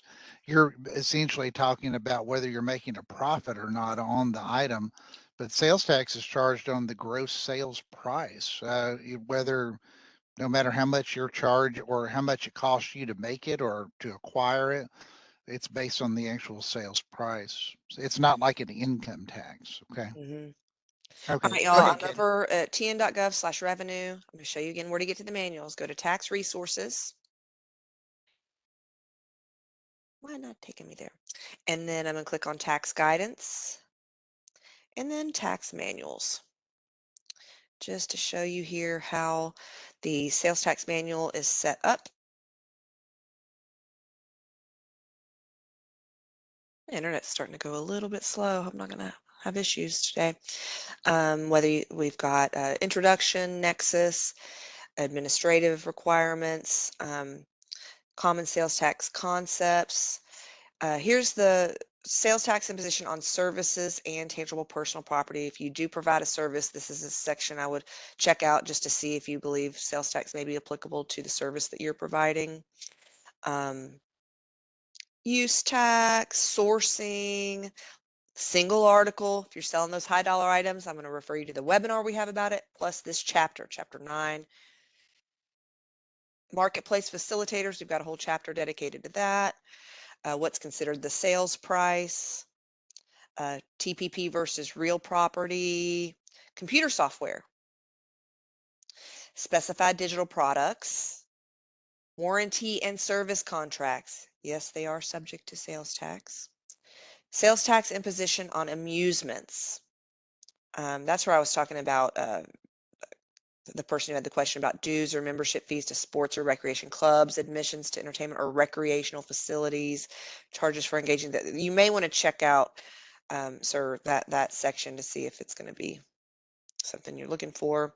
Anyways, that's the sales tax manual, a whole section related to chapter 18 on food and food ingredients, plus restaurants, convenience stores, grocery stores, exemptions. All right.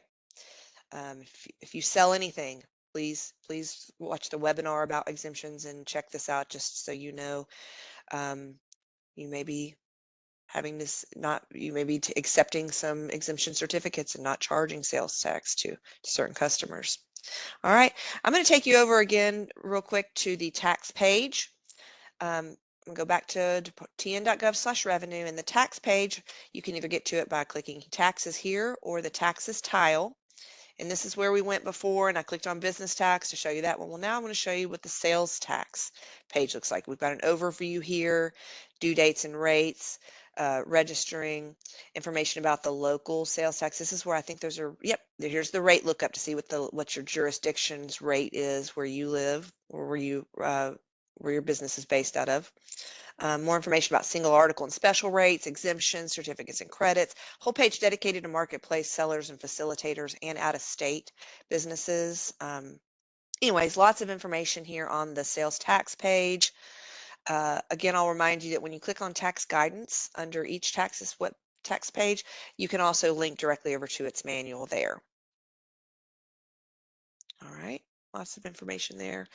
There are Sales tax is required to be filed online, just like all tax types, and we have just recently, you now have the ability to apply for a couple of different exemptions on TINTAP as well.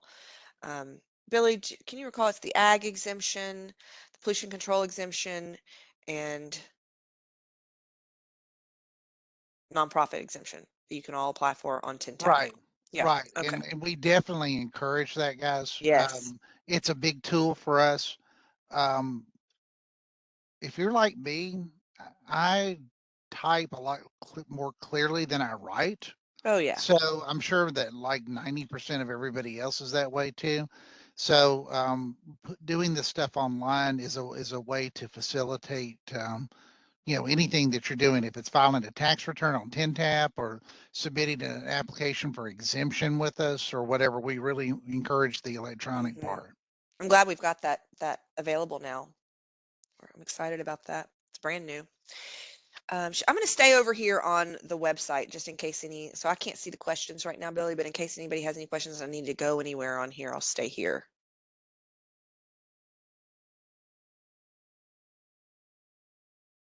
I I'll just saw a question pop up about, can I use my resale certificate in another state? Well, that's easy. You need to contact the other state Yep. because we're not the other state. We can't comment on their laws. Yep. It's Likewise, up that to goes for them. how much you should, whether every state's going to have different nexus laws as well, whether, especially for if you're an online business, you're going to want to check out what the sales tax laws in all the states are where you have customers to see if Right. you have nexus and need to be. Not all states even have sales tax, but I think most do. But Yeah. we can only speak to Now, Tennessee. one thing to know if you are selling something in Tennessee and somebody gives you an out of state resale certificate, yes, you can take that. Yeah. That we do accept other states' resale certificates. I imagine they accept Tennessee's, Hmm. but that's on them. It's on Okay. them. We cannot really tell you that. So, Hey, that reminds me, I'm going to take him over to where to verify an exemption certificate. Okay, y'all, pay attention. Department of Revenue homepage here, tn.gov/revenue, and I'm going to click on TINTAP. We're going to spend a lot of time here showing you some TINTAP stuff later, but now since we're on the topic of sales tax or exemption certificates, I'm going to go down to information, view options, and was that wrong? Is this not where it is, Billy? I'm sorry. What are we I'm looking looking at? for I how to was looking at some verify an questions. exemption certificate. Let's see. Here it is. Okay, so Yeah. I went to TINTAP and then exemptions. I was wrong. So under exemption links, it's a sales and use tax certificate lookup. Look up. Hmm. Yep, and this is where you'll type in, you got the option here. These are all the different types of, if you're a retailer, you're going to get handed all types of things. You would just look at the top and see what it is, what type of exemption that they're claiming. Click on it, type in the exemption number, click submit, and you'll find out if they have a valid exemption. Now this works most of the time. Mm, We have found some instances where it does not. So if you've got somebody that is just unbelievably like, I've got this exemption in our way, please email us and let us double yeah, check it for you. Okay. And we're glad to.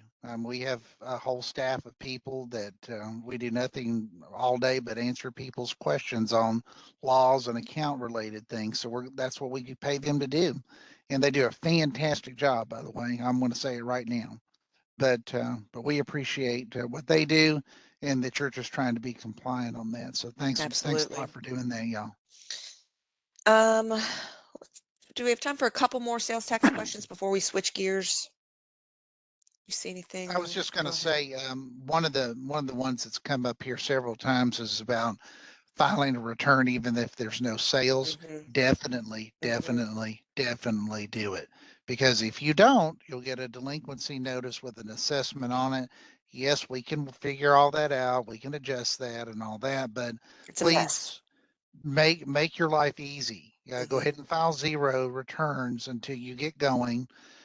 We ask also that people not register for sales tax, business tax, whatever, until they're completely sure they are ready to go into business, or at least will be in the next few months, Hmm. as opposed to, I've got an idea. I'm going to open a restaurant.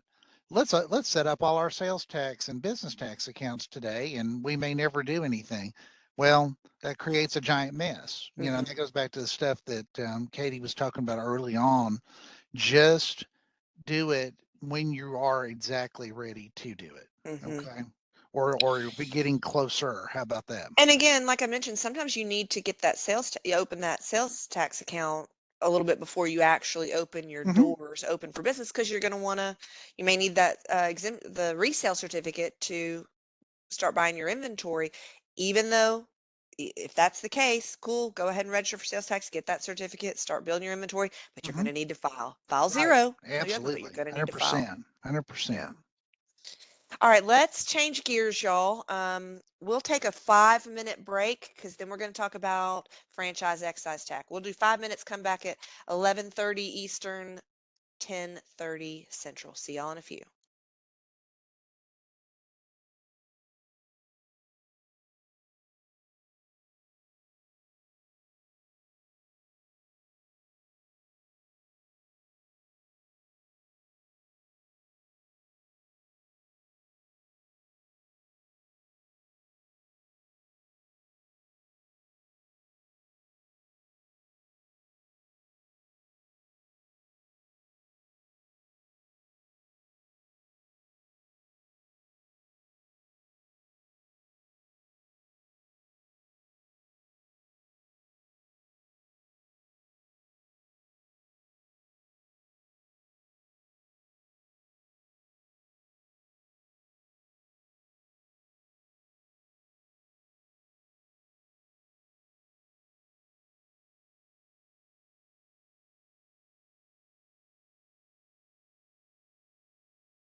All right, everyone. Welcome back from our final break here. We've got about an hour to go. We're going to dive into franchise and excise tax here in just a minute, and then we're going to talk about TINTAP. Hopefully there'll be some time at the end for some more questions. I just want to look, a question popped in right before we went on break that I want to address about sales tax before we move on, and it's about MC says, can we revisit that threshold for whether or not you're required to collect and remit sales tax? I'm going to show you again real quick where that information was. Go over to the web page. In the sales tax basics webinar that we were in, this is the page I think that MC you're referring to. So if you're an in-state business, if you're located here in Tennessee and you have a tangible personal property, a TPP threshold of 4,800 or more annually, then sales tax, you've got to collect sales tax. If you're a service-related industry, service-related business, and you have sales of over 1,200 annually, then you must register for and then collect and remit sales tax. All right. Okay, now we're going to switch gears, y'all. Ready? We've already done this a couple times. Now we're doing it again. We're switching over. We're going to talk about some other taxes, mainly franchise and excise. And we're going to follow along with our pattern here, and I'm going to show you over in our webinar video library the franchise and excise tax basics webinar. I know I'm doing lots of switching around here, but one of my main goals for any new business, or even established businesses, is for you to understand where to go on our website, where your resources are. So that's why I'm using that a lot. So I'm going to go back over here. I'm in the tax webinars page. I've already searched basics. Here's the video of our hour-long franchise and excise tax basics webinar. Here's the PDF. That's what we're going to run through here. All right, we did this one last October.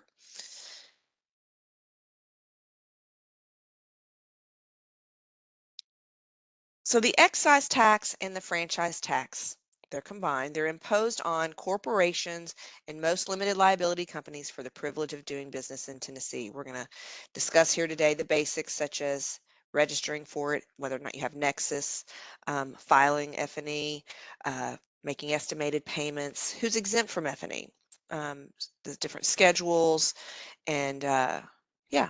Of course, we have a manual, just like all of our other tax types. If we have time, I'll take you over there. Okay, so what is F&E tax? We've got a combination of franchise tax and excise tax. So franchise tax, there was a big change to this about a year ago. So we're kind of going to look forward to moving forwards beginning in January 2024. Franchise tax is computed on your net worth. Simple as that, your net worth. Before that law changed, or prior to for tax years ending on or before December 31st, 2023, that franchise tax was computed on the greater of net worth or value of property owned or used in Tennessee. So we're just kind of looking at moving forward now, the way things are currently. Franchise tax is computed based on your net worth, and excise tax is computed based on your net income or loss. Subjects that are entities that are subject to F&E, the blue box here, corporations, limited liability companies, it's LLCs, limited partnerships, real estate investment trusts, business trusts. Entities not subject to F&E are sole props and general partnerships. Parent companies and subsidiaries must register and file separately. There is an exception there, and that's LLCs that are 100% owned by corporation. It's included in the parent's return and some other stuff here. So you are subject to F&E from the date of formation or the date you began operations within with Nexus in Tennessee. There are some exempt entities, okay? So just by nature of being an industrial development corporation, a Masonic lodge, or another type of lodge, you can see here there are some other types of companies that are like numbers 1 through 9 on this list here. They don't even have to provide anything to us. They're just exempt. Some entities that are exempt, numbers 10 through 17 on this list, there's an exemption, but that exemption requires application and then to renew the exemption. I've got a sneeze. Oh, it went away. It might come back. Morning. I'll try not to make it too loud. Okay. So number 10 through 17 here, application and renewal required for the exemption and renewal. Next is for out-of-state entities. I'm not going to spend a lot of time on this right now. If you are an out-of-state entity, I'll just refer you to coming back to this, to the webinar about specifically for all Next is for all of our tax types for out-of-state entities. All right, filing F&E. Things get a little bit more complicated here, okay? F&E is going to be due on by the 15th day of the 4th month following your fiscal year end. This timeline is going to assume that you have a December 31 fiscal year end, okay? So just like business tax, it's due on the 15th day of the 4th month following the end of your fiscal year. So for 12/31, that looks like April 15th, right? Now, by that date, you either have to file and pay your return, file for an extension, or pay the $100 minimum. We're going to talk about that later. So there is an opportunity to file for an extension, okay? It's a 7-month extension. That was new a few years ago, so a lot of CPAs love that. The extension deadline is 7 months after your filing deadline. So for this timeline, we're looking at November 15th being the extension. You got to file by November 15th. Now, certain entities are going to be required to make periodic estimated payments. It bothers me that we call it quarterly payments because they're not exactly on the quarter, but we'll just say they're quarterly payments. You can see a timeline here of when quarterly payments are going to be due. We'll talk a little bit more about that here in a minute. Returns, extensions, and quarterly estimated payments can be made through the IRS Modernized E-File program, obviously, or our 10-TAP. And there is a link to the Modernized E-File program certified vendors that you can find as well. All right, extensions. We talked about that. A 7-month extension will be granted if payments by the due date equal the lesser of, so these 3 items right here, one of these 3 things has to take place in order to get an extension. You either have to pay 90% of your current period's liability, 100% of the previous period's liability, or $100 if it's a brand new account and a previous period does not exist. If any of those 3, if a payment is made by the deadline, by your original deadline, by the 15th day of the 4th month here, if one of those 3 is met, then you get an extension automatically. All right. Once the financial requirement is met, the extension is automatic and can be made through 10-TAP or your modernized e-file. Estimated payments. So taxpayers, you're going to be required to make estimated payments if you have a combined tax liability of $5,000 or more after credits for both the prior tax period and the current tax year. So if your tax liability is $5,000 for last year and for the current, then you're going to owe 4 payments throughout the year. The first one made on the 15th day of the 4th month, the second one, the 15th day of the 6th month, the third one due on the 15th day of the 9th month, and the 4th payment due on the 15th day of the 1st month of the subsequent tax year. So just to see how that looks again here. So if you've got $5,000 in tax liability after applicable credits for this year and for previous year, this is the way that looks. You're going to have to make quarterly payments, estimated payments, we call them. Penalty and interest. This is the not fun stuff to talk about. So penalty and interest will be due if you have a valid extension. Okay, let's talk about. Let me back up. You've paid for your extension by the original due date, and now you've filed it by the filing deadline, which for the extension for a 12/31 fiscal year end was November 15th, right? Only interest will be due if there is a balance. Let's say the amount that you paid for that extension, scroll back here, was 100% of the previous year's tax liability. Okay, that granted you that extension. But let's say that you owe a little bit more for this year. After you file, you realize that, and the difference there will be interest only due on that, not penalty. Go back here. If the extension is not valid or a return is not filed by the extended due date, penalty and interest will be due on the balance of tax due, and that starts accruing on the due date. Okay, goes all the way back to the original due date. Interest, the rate changes. We just about every July 1, there's a new interest rate. Here's a link to information about that. Delinquency penalty, and this goes the same with all taxes. It's 5% per month, up to a max of 25%, and there's a minimum $15 penalty, regardless, on any late return. Estimated payments, what if they're late? There is a penalty that's assessed at 2% per month up to a max of 24%, and interest is calculated at the current rate. For those exemptions, you know how I was saying that a handful of those exemptions, you have to apply for the exemption and then apply to renew the exemption? If there is a late exemption renewal, it's a flat $200 penalty. All right. Here's an article about how to request a penalty waiver. That is possible. And here in a few months, we actually have a webinar scheduled. I think it's the December 2025 webinar that's going to be dedicated to penalty waivers and refund requests. By law, this goes the same with all tax types. We cannot remove interest. So if interest has accrued, there's no way to waive that. Okay, F&E minimum filing. So for inactive entities, or if you have no income and assets, basically you've made no money, you still have to file F&E tax until you have officially terminated. It's $100 and it's really easy to do. You can go to TINTAP from our homepage and click on return links and then file minimum. And I'll show you that here in a little while. I'm not going to spend a lot of time right now for the sake of I want to have some time at the end for questions, but this is kind of a little bit about how franchise tax is computed, filing a final return, and computation of excise tax.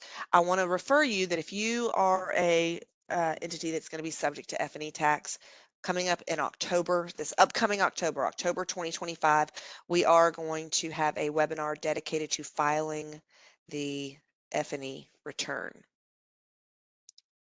All right, let me just see if there's anything to touch on here. Just to touch on here with franchise tax, the tax rate is 25 cents per $100 of value. Again, there's a minimum of $100 there. For excise tax, the tax rate is 6.5%, and there's no minimum. Current year loss is carried forward and never back, and there's not a proration allowed for short periods.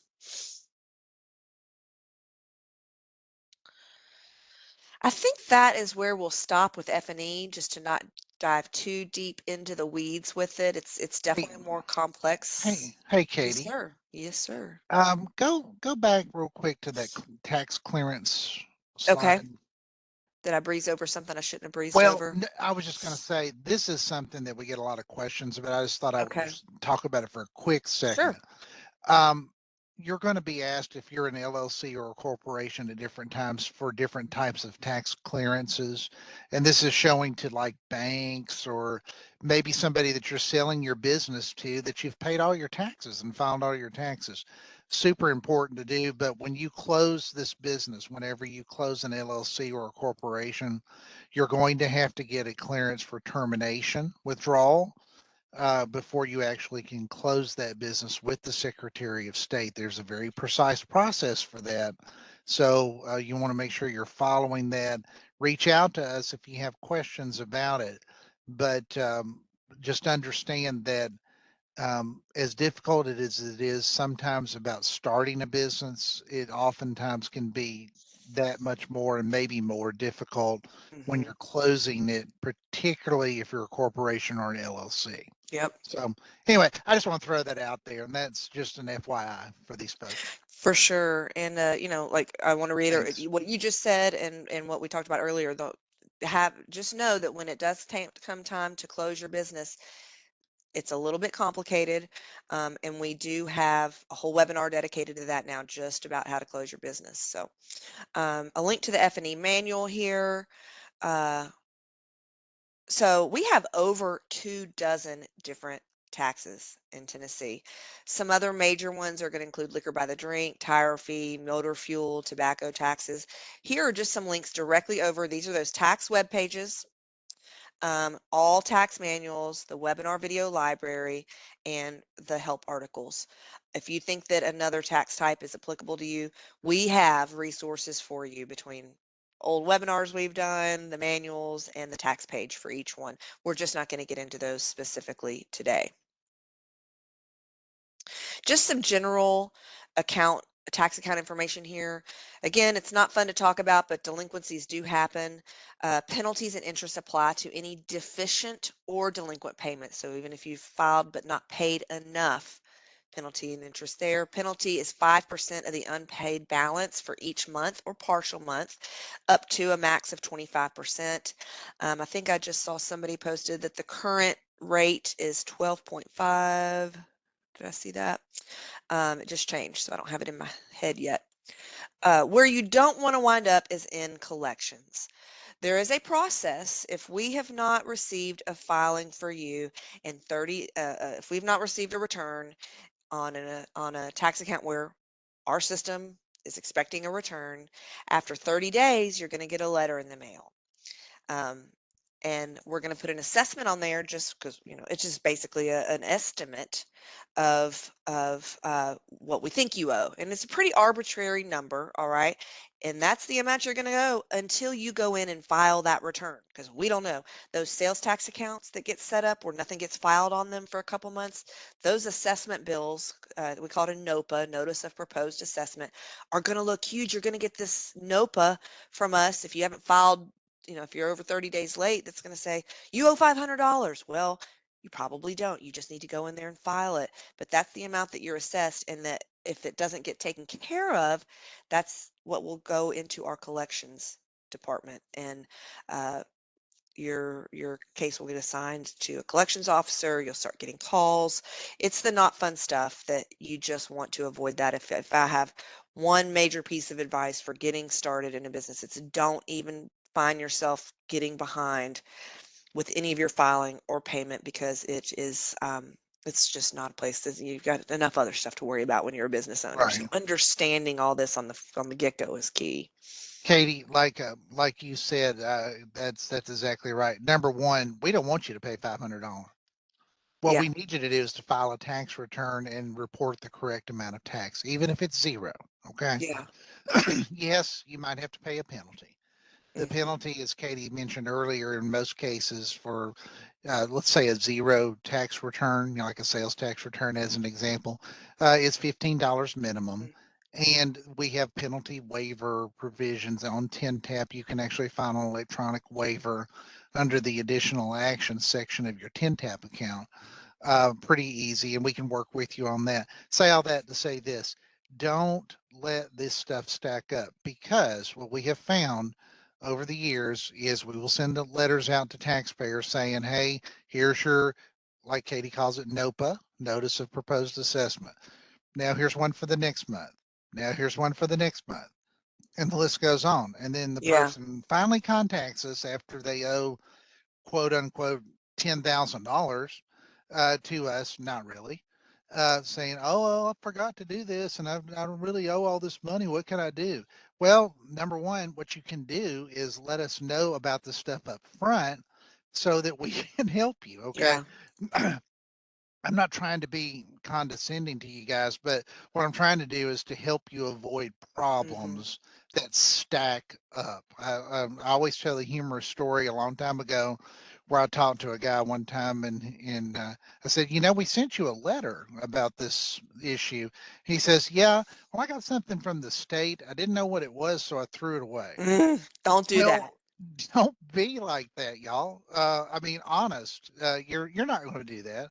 if you get a letter from us, open it up, see what it is. It's going to have phone number, email address, whatever on there for you to reach out to us. If it's something you don't understand before you pay it, oh my goodness, yes, Call us. let us help you. Hmm. Don't pay something just because we say to. You may not owe it. But if you feel like you owe it and it's just that you were late or something like that, that's one thing. But anyway, just be real careful with these delinquencies, okay? Thanks, Katie. Yeah, sure. I always say, I worked in the collections division with Department of Revenue at one point in time, and it was heartbreaking, honestly. The number of businesses who ended up in collections, and then sometimes, God forbid, ended up in the process where they had levies and liens put on them, um, and it was all just due to they didn't understand something, or they ignored a letter, or they didn't close properly, or maybe they never even opened and didn't let us know after so it was heartbreaking to see how many I'd be interested in seeing if we ever tracked that, and if there was a percentage of how many that are in collections just really they're just confused. They just got to fix something with their account, and they don't know anything maybe, or whatever. So on that note, we do have a webinar dedicated to tax compliance and the collection process. It's another one of those what I like to call required reading. If you are a business owner in the state of Tennessee, do yourself a favor and take the time to watch that hour-long video webinar, because it's a way to avoid the pitfall of getting into that cycle, into that vicious cycle of the collections process, just to understand it all and then know what you got to do to stay out of it, right? Closing your business, like I said, excuse me. We just had a webinar last month. Here's the updated link to the Closing Your Business webinar. Just in a nutshell, though, you do have to notify us with ownership changes or closure. Um, Licenses and permits must be surrendered. Uh, there's just a lot to do. You've got to file final returns. It's different per tax type. This webinar goes into detail about it. Um, just remember, you may not want to get into all that right now, but just put it on your back burner and know that when the time comes when you do need to close your business, that we've got information out there, and that knowing what to do will help you avoid costly penalty and interest and nasty phone calls. Our people are nice. They're not nasty. It's just an unwanted phone call from collections. All right. We're going to plug along here into resources. I'm hoping to have some time at the end for more questions, but all right. So TinTap. Well, let me back up. The website and the resources I've shared with you on our website, the webinar video library, each tax type's individual tax page, the tax manuals, those help articles, um, great resources. All right. A big resource is TinTap, which is our online filing, and more. It's not just for filing. Um, it's the Tennessee Taxpayer Access Point, I think is what that stands for. But there you can register for accounts, electronic filing for all tax accounts, and also some exemptions and stuff now too. You can schedule payments in advance. It automatically corrects most and common errors, just like filling out any kind of online form. You get a little like exclamation point, like, oops, nope, you got to fix this before you move forward. That's been great. We've been doing this for about 7 years now, this online TINTAP and online filing. And gosh, it's made a huge difference. You can amend returns. You can access old returns, certificates. If the jurisdiction you're in sends their business licenses to TINTAP, you can access that. You can access your resale certificate, um, old letters, and much more. What's in this gray oval here? I want to really impress this. So if you don't want to deal with any of this tax stuff and you hire someone to do it, great. But we want to highly encourage all businesses to have their own access to their tax accounts on TINTAP. Your CPA or your business manager, or who else is handling it all for you, can do all the stuff, okay? But you need to be able to log in and see everything at a glance. It's like it's almost like if you have a bank account and not being able to access it at all. Can you imagine that?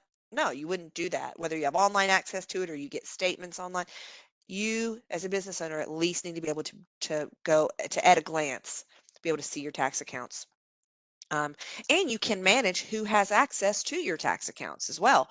If you change CPAs, you can make sure that you delete access for the old one and then allow your new one to access your tax accounts, that kind of stuff. You want to drive that car and you want to be able to see it all at a glance. So even if you think you don't want to deal with it, at least have the access to TinTap. And you've got to set up access. The help articles we have about TinTap, again, those are those help articles, revenue help, tons, I mean, hundreds of articles helping you with TinTap. How to create a TinTap logon. This is just under the very first heading of general how-to videos. We've got videos on how to set up a TinTap logon, um, how to file a couple different returns, how to gain access to accounts. I will tell you, and I think I saw back a question in the chat a while back. Someone says, I don't see my sales tax account on TinTap. Here's the deal. When you gain access to TinTap, first you just get access to TinTap. You get in there, and then you have to add access to your tax accounts after that. So if you're not seeing anything, that may be because you've got to gain access. So gain access to an account is something to look up there on how to do that. We also have a webinar dedicated to how to do everything on TinTap. Just go into our webinar video library and in the search bar, click TinTap and you'll see several webinars we have about TinTap, the basics and some making changes to your account through TinTap and stuff like that. All right, so when you go to TinTap, we'll go over there in a minute, but I just wanted to point out a few things you're going to see before you even log in. You see this little chat bubble. That's called TinTap Assistant. It is a bot, but it will search our whole system for any questions you have.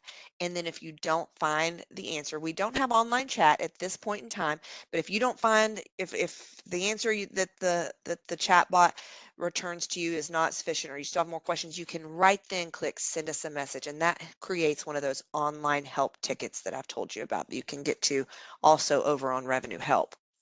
TinTap Assistant is what it's called. And it's actually, for a bot, it's actually pretty helpful, I think. So sometimes those bots kind of annoy me. I'm like, I just want a person. But again, you can send us a message there or call us. There's a link directly to call us as well. All right, so now what you're seeing is a screen that is a screenshot of what it looks like once you are logged into TinTap and have added a couple of tax accounts. This Jim Jones Corp here is logged in, has a business tax account, and has a franchise excise tax account here, okay? What I want to point out to you is how to get to TinTap Home. It's right here. That's how you can always go home. Under Manage My Profile, uh, lots of information under Manage My Profile to get to there. Favorites, summary, it's going to default to summary. You can add favorites if you want, but it always defaults to a summary page. And what you're looking at is a summary page here. There's Action Center. You see a little superscript there. There's 3 things that we are saying that Jim Jones Corp needs to call its attention to. That can be a late return or a letter, something like that. Settings and more. We're going to dive into that here in a minute. Just to show you though, under the business tax account, you see that there's a balance of 0 and it's green. If there were to be a balance there, you would see an amount in red. All right, if you had some tax liability or something unpaid. Again, if you've got somebody else handling your accounts, this is where you might want to periodically log in and just make sure everything's in the green. Okay. You see here beside each tax account, there's a make a payment, there's view or file returns and additional actions. Those are going to be a little bit different for per tax account, but something similar to that. You see here an example of what the Action Center looks like. Jim Jones Corp has 7 unread messages. All right. There is a balance due. Oh, on that last page, their sales tax account must have been kind of, if I'd scrolled down, because they have a sales tax account. There is a balance on their sales tax account, and it tells you right here, make a payment. There is a late return for this business. There's a late return, something needs to be filed, and you can file it right there. So the Action Center is where you're going to see stuff that is important. Under the More tab, from TinTap Home, that's where you can manage accounts. This is where you would register a new account, register a new location, gain access to an account. So if you've logged in to TinTap, you've got a TinTap log on, you've gone through that process because you're brand new, but you're not seeing any tax accounts yet. This is where this gain access to an account, that's where you're going to gain access to your tax accounts. Remember how a couple hours ago when we first started talking about business tax, I told you that once you get your business license at your clerk's office, you're going to get a letter from us that you are registered for business tax. The information in that letter will give you everything you need to be able to gain access to the account, because it's going to say, I need a letter ID, I need your business tax account number, all that good stuff. You'll need that information. Same with gaining access to your sales tax account. When you get the first piece of mail from us about that sales tax account, probably be a sales and use tax registration letter, or your resale certificate would count. Information in that letter will be what you need. Same with setting up access to your F&E account. So save those letters from us that come early on. It'll just make it easier to gain access. You can always call us and get some of that information that you need to gain access. But especially for those of you who are just now starting the process and haven't even registered for your tax accounts yet, save those letters. Save yourself a phone call, and you'll need those at that point. Also under more here, you can see there's payment information. You can request a payment plan there. I will say to manage your payment channels, like how you want to pay for things, just like with a lot of online accounts, you can plug in your account information, your bank account information to every time you file a return, you can make the payment out of that account. This is not where that is handled. Managing your payment channels and stuff like that is handled over here under Manage My Profile. Additional services is where you can print certificates, request refund, all kinds of things. Under access, this is where you can view to see who has access to your business's tax accounts. You can manage that access. Names and addresses, this is where you can change your mailing address. You can change your DBA. Legal names, if you're a corporation or LLC, there's a different process for that. But just changing your DBA, changing your mailing address, stuff like that can be done there. Viewing your letters, very important here. If you're not a mail person like I am, and I've got lots of people under my household, and sometimes I never know who's getting the mail and what they've done with it, even when we try to have a process for that, like stuff gets lost. You can also view all your letters that we send you on your TinTap account. Very important there. It's kind of cut off right here in the screenshot, but you can also view what you have submitted. Submissions can be a return that you have started and not yet finished. If you can save something and go back to it later, you can go there. You can go to and access those under submissions. You can view the returns that you have actually filed and submitted. Lots going on here under more. All right. Okay.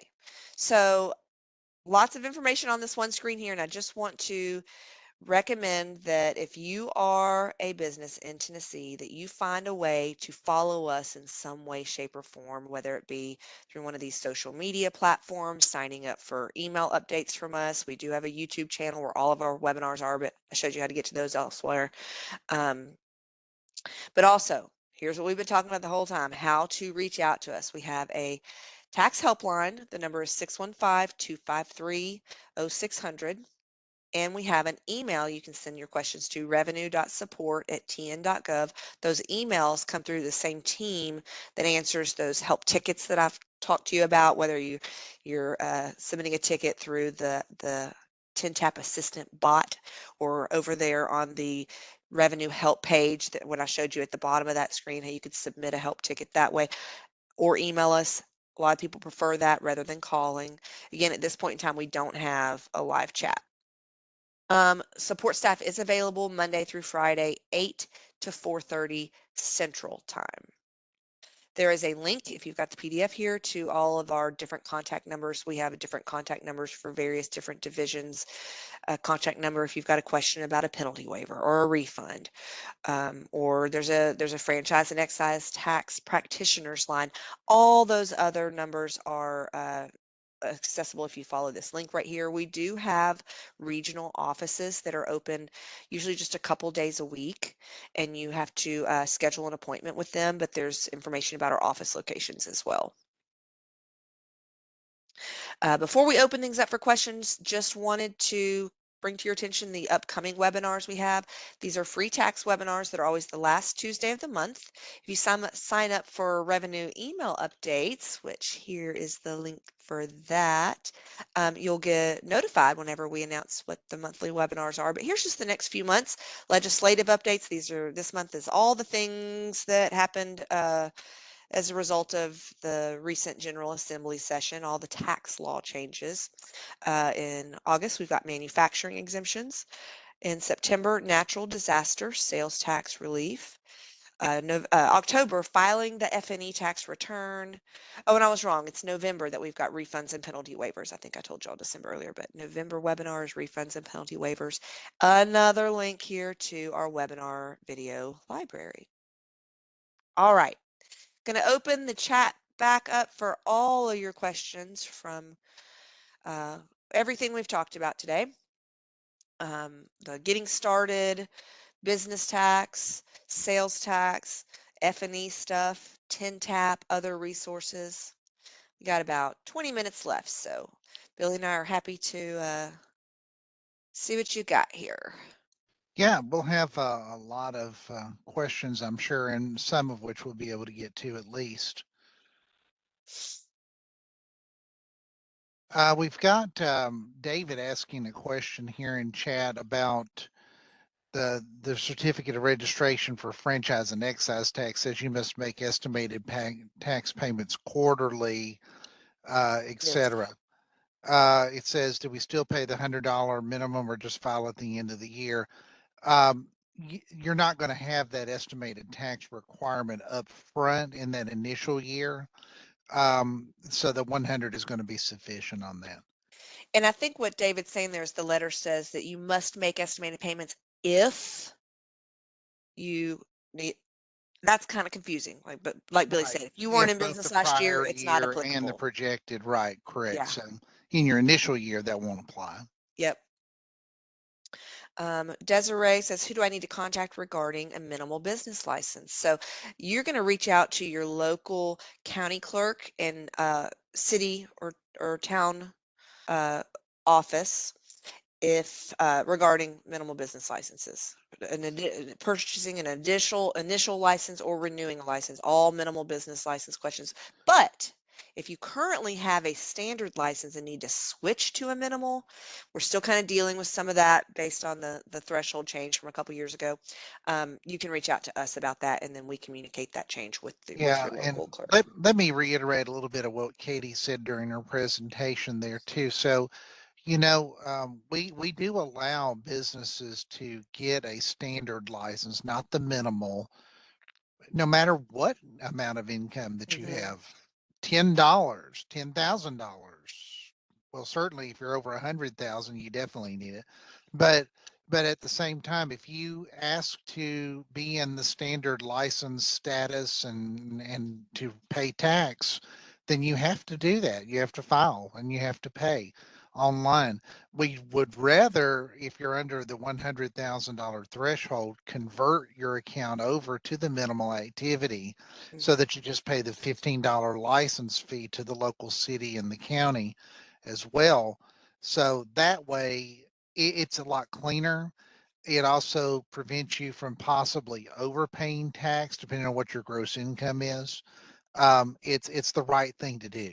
So it's an either or sort of thing. The door has been left open for businesses to do whichever they choose to, but we strongly recommend that you go ahead and make that adjustment, like Katie said. So Lori says, when do you get the TIN-TAP access after opening a business account? So you can get a login and have TIN-TAP access right now, even if you've done nothing yet, but you will not be able to gain access within that TIN-TAP account to any tax accounts until you have officially registered for the tax account. And what I recommend is waiting till you get that registration letter in the mail from us, because that's the information you're going to need to gain access. So, and you can do those one at a time. Let's say you register for sales tax first, okay? Because you need that resale certificate to start building up your inventory. Well, as soon as you get that letter from us, the sales tax registration letter, then you can go in. You can, if you've already got a TinTap login, then you can gain access to that sales tax account then, or you may just want to wait and get your TinTap login. So it's kind of confusing. A TinTap access is something, I mean, I don't even have a small business. I mean, a business, but I could have a TinTap logon. Okay. I only would have access to a tax account if I need access to it. That means whether I'm the business owner or a CPA or professional or someone helping that the business owner has allowed someone to have access to. But those gaining access is what I think you're talking about, Lori. And I would wait till you get a letter in the mail from us saying you've registered for a tax account. Then it'll be easy for you to gain that access.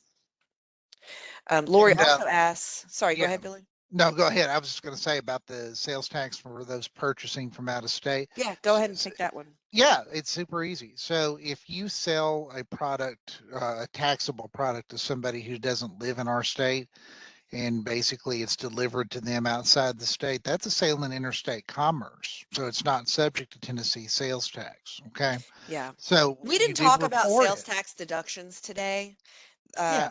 but It, that is something you can deduct on that sales tax it return is, as a sale yeah, in it is interstate commerce. reportable. You have to report it in line one in gross sales, but it's also deductible on Schedule A on the line that says sales made out of state with basically the interstate commerce exemption.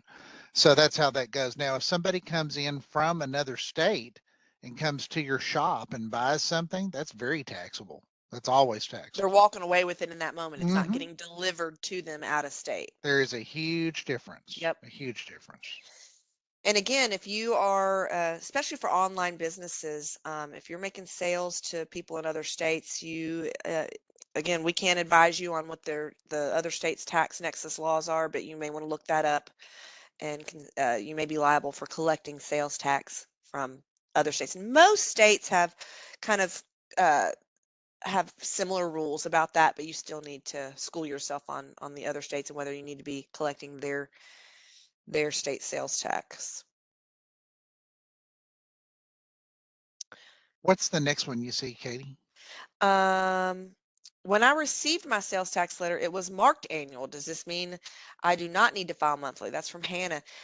Whatever the letter says, that's what you need to do. But here's what I would do also. I would, after you've gained access to your TinTap account, I would just make sure of that. Just, make sure that it's set up the way you think it is, or you can call us. But if it says you're an annual filer, um, you should have to just file once a year. And Samantha's got a similar question. She wants to switch to quarterly instead of monthly. That has to be done based on a set of criteria that our registration unit uses. So send us an email, Samantha, on that. Give us your account number. Tell us what you want to do and why you want to do it.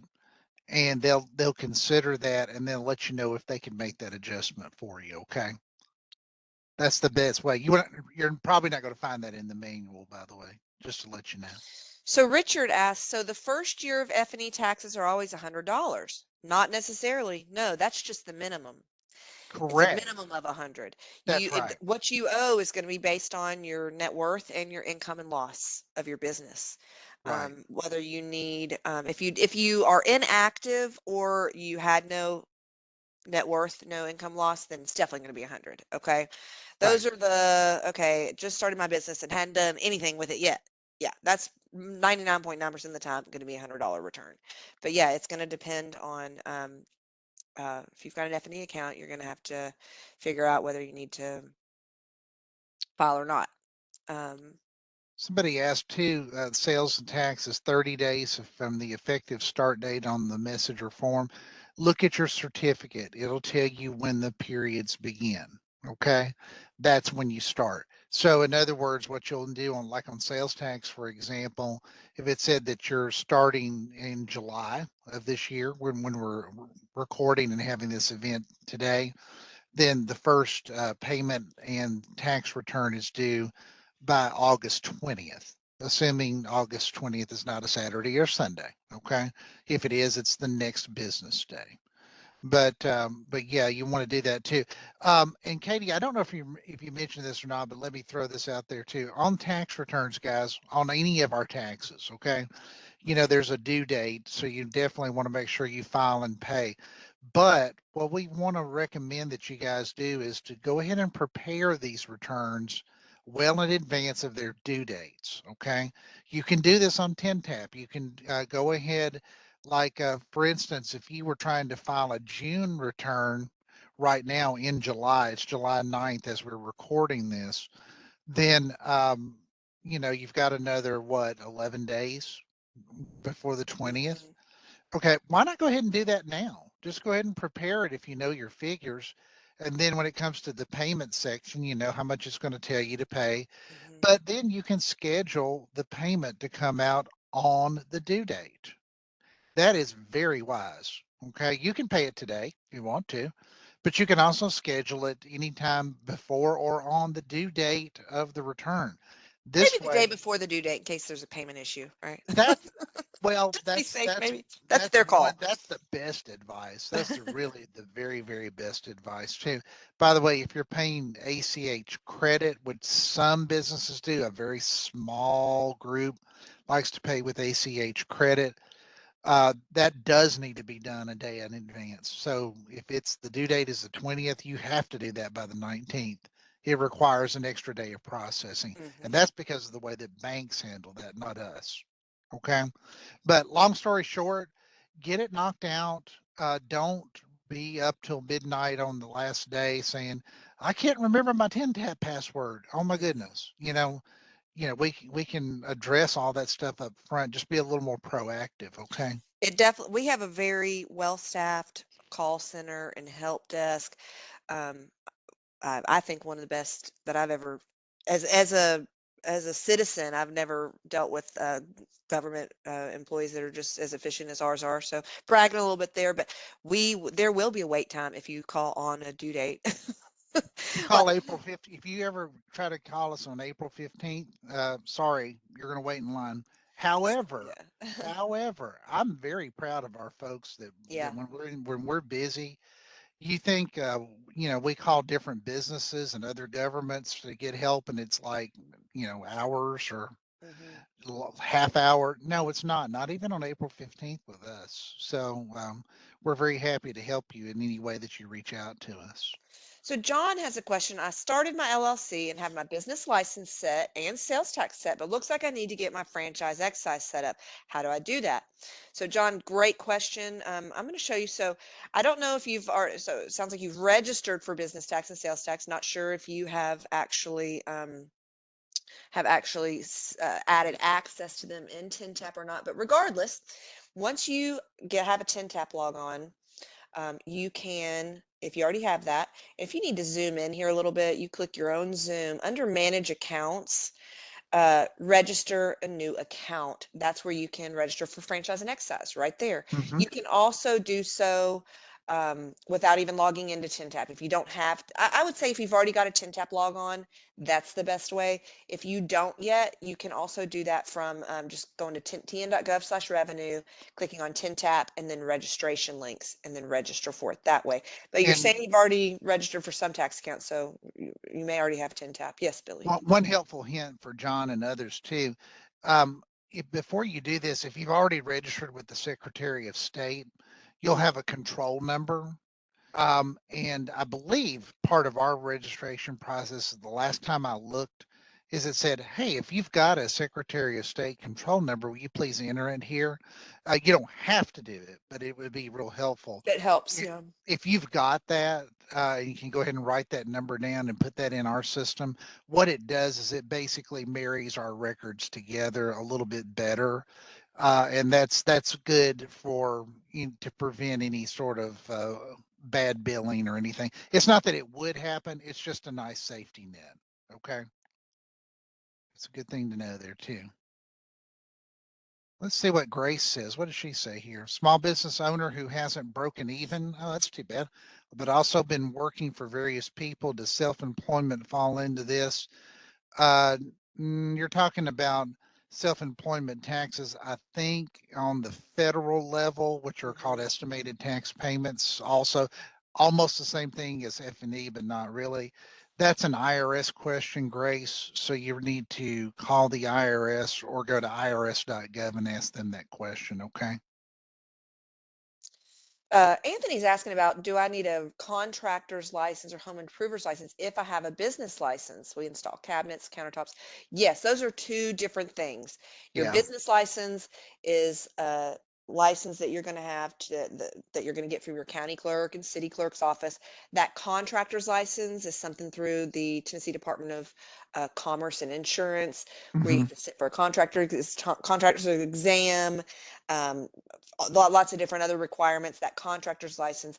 Whether now, I don't know. I think some of those contractor's license, home improvement license depends on what you do and the amount of income and all that. Look, reach out to them. I know they've got a good website regarding any kind of licensure for Yeah. any kind of professional, but professional license and business license, two different things. You'll have your And contractor's license and a business license. You'll have your cosmetology license and a business license, so on and so forth. Those are they're exclusive of each other. there's another issue too. Just because you have a business license does not mean that you can operate your business wherever you want to in the city or county where you're trying to operate it because of zoning. Okay. So, in other words, you might want to open up a liquor store, and the parcel that you want to open it up in is right next to a school. There may be zoning that says you can't open a liquor store right beside a school. Okay. So even if you have a business license, you paid your $15 and got your business license, that's too bad. We can shut your account down or whatever, but you're not going to be able to operate there if zoning doesn't let you. Okay. So, and just keep that in mind too. Also, be aware that there are zoning ordinances in different cities and counties that prevent you from doing business in residential areas. Not saying it's your particular area, but it could be. And you got to check locally on that. Mhm. Okay. All right, so Desiree says, so all businesses must file sales and use tax as well as Oh, franchise and gosh, franchise no. tax? Not necessarily, Desiree. Now I'm going to go back over and give a very quick recap here. Here are those basics webinars, okay? The business tax basics, the franchise excise tax basics, and sales tax basics. Sales tax basics, you're gonna, if you, there's one slide here I want to go to. So this is what's subject to sales tax. Are you selling these things? And if so, if you're in state, are you meeting this threshold or not? You may not be, you may be selling something that is, you may have, you may be, what's a service, Billy, that's not subject to sales tax typically? Um, Oh, I don't an know. interior designer, okay? Yeah, yeah, there you go. Okay, unless you're selling Unless you're selling furniture. materials. Let's Yeah. say you're just designing Just somebody's designer. Yeah, that is okay. house. No, you don't need to collect sales tax. What you're Yeah. providing, the service you're providing is not subject to it. Don't register for it. Don't say, don't worry about it, okay? Are you selling something that is subject to sales tax? Most things, quote unquote things, are, which is TPP. Most things are, okay, unless it's like school books you're selling. All right. So yeah, so it just depends. And then once you're figuring out if what you're selling is taxable, do you meet this threshold right here? Okay, for franchise and excise, just basically, real basic here. Um, who is liable for franchise and excise? If you are a corporation, an LLC, limited partnership, real estate, a REIT or a business trust, then yes, you will need to register for F&E. If you're sole proprietorship or general partnership, you're not. All right. Business tax, back to the basic there. If you make over 100 in annual gross sales, not net, it's not about whether you made money, it's what were your gross receipts. If you made over 100, then you're going to be liable for business tax. Hold on. If you make over 100, you're going to be liable for business tax, okay? And there were a few exceptions. Remember we talked about a few some of those services if you provide veterinary services or accounting services, so on and so forth. Medical services, some are exempt and there were some entities that were exempt like manufacturers, But other than that, I would say business tax and licensing is the most businesses in Tennessee are going to need a business license of some sort, minimal or a standard. Just very few exceptions. Some of those services and a few entities, and it's whether or not you have that standard business license for making over 100,000 gross that requires you to have business tax. Just a minimal business license, you don't need business tax. So Desiree, your question was kind of loaded in that, like, do all businesses need this and this? It just depends. There's a lot of answers that we're going to give to things that say it depends. Well, this is what those three depend on. Like, if you have a shop selling clothing, you're not going to need a liquor by the drink license, right? That's a given. But other than, there's a lot more nuance in it with whether or not you need the other accounts. We've got just time for a couple more questions, Billy. Vicky asked another one. I'll go ahead and hit that because that's the one I see here. If on F&E, if you've got a federal extension, do you need to make a minimum payment of 100 for it to be a valid extension? Technically speaking, yes, is the answer to that. Okay. We have seen in different situations, depending on how we get data from the federal government on the federal exemptions, that sometimes we'll honor it even if we don't see the $100 posted for the minimum. But I would not depend on that as being the thing, because in our manual, in the franchise and excise manual, it says that you do need to make that $100 minimum payment for it to be valid. Also, if you don't do that, make that payment by April 15th, if it's a December year end, that is, then you are subject to interest. And Katie mentioned that. So the interest is going to happen if you don't make that. So why not pay the $100? You're going to end up owing it anyway. We definitely recommend that. Okay. I'm trying to scan some others on here too. I saw a question about, is this being recorded? We are recording this, and Yes. I'm going to show you how to view it. I'm on our homepage, tn.gov/revenue, down to taxpayer education and outreach, which is also where you go for all the webinars goodies. But instead of clicking on webinars here, I'm going to click on new business tax workshops. It's probably where you linked over to sign up for today.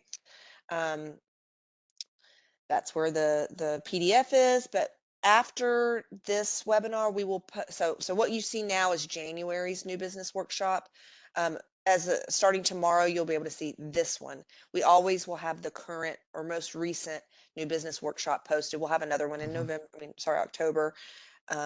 So yes, this one that we're watching that you're attending today, the video will be up here in this location starting tomorrow.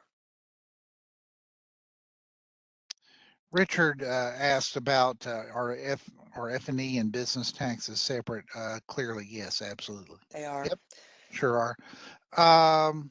Somebody wants to know how net worth for F&E is calculated. Hey, guess what? I'm not going to tell you that because that's a very technical question, and you need to look at the manual or give us a call or an email and get one of our extremely smart and well-trained individuals in franchise and excise to help you with that. And we'll be very happy to do it for you too. CPE credit, Katie just put something up here. Somebody asked about that, so there you go. I need to add something to this. I've added a question. If you do need CPE credit, you will answer yes to question number 4. Then if you would please, I've added another question, and there's question 5 that says, how do you want your name spelled on your certificate? I need to edit this slide, but yeah. Y'all, it has been a lot of information. I know it's like feeding you through the fire hose here, but I hope that this has been helpful. Hopefully we'll help you get on the right track, stay on the right track, and one less thing you have to worry about, hopefully, with running a business will be understanding all this Department of Revenue stuff. All right. Yes, Desiree says, thank you. A bit overwhelming. I know it's overwhelming. No I kidding. know it is. And again, this could have been a week-long workshop, but hopefully you've got some tools in your tool chest now of where to go for help, who to reach out to for help. Tracy just said, where's question 4? When you leave the webinar, there's a survey, and that's where question 4 is. So it'll pop up. It'll be automatic. When you exit this event, there's a survey that pops up. So if you need CPE credit, And I answer want yes to to question thank 4. Katie for doing such a good job on this. Katie does a great job in preparing for these quarterly events. and she's very good at it, and we appreciate her. But we also Really? appreciate you guys too for Mhm. trying to get out there and learn about this kind of stuff. It is complicated. There's no shame when you have issues, when you have questions. You have phone numbers now, you have emails, you have stuff. We can help Mhm. you. Okay. So let us help you, and make sure that you're compliant at all times, and don't be afraid to ask us. Okay. Yeah, big kudos to you for even being here, taking 3 hours out of your day to learn this stuff. You care and you're gonna be okay. We're here to help you. So really appreciate you guys. Have a good one. We'll see you at our next webinar. Thanks, everybody. All righty. Bye-bye.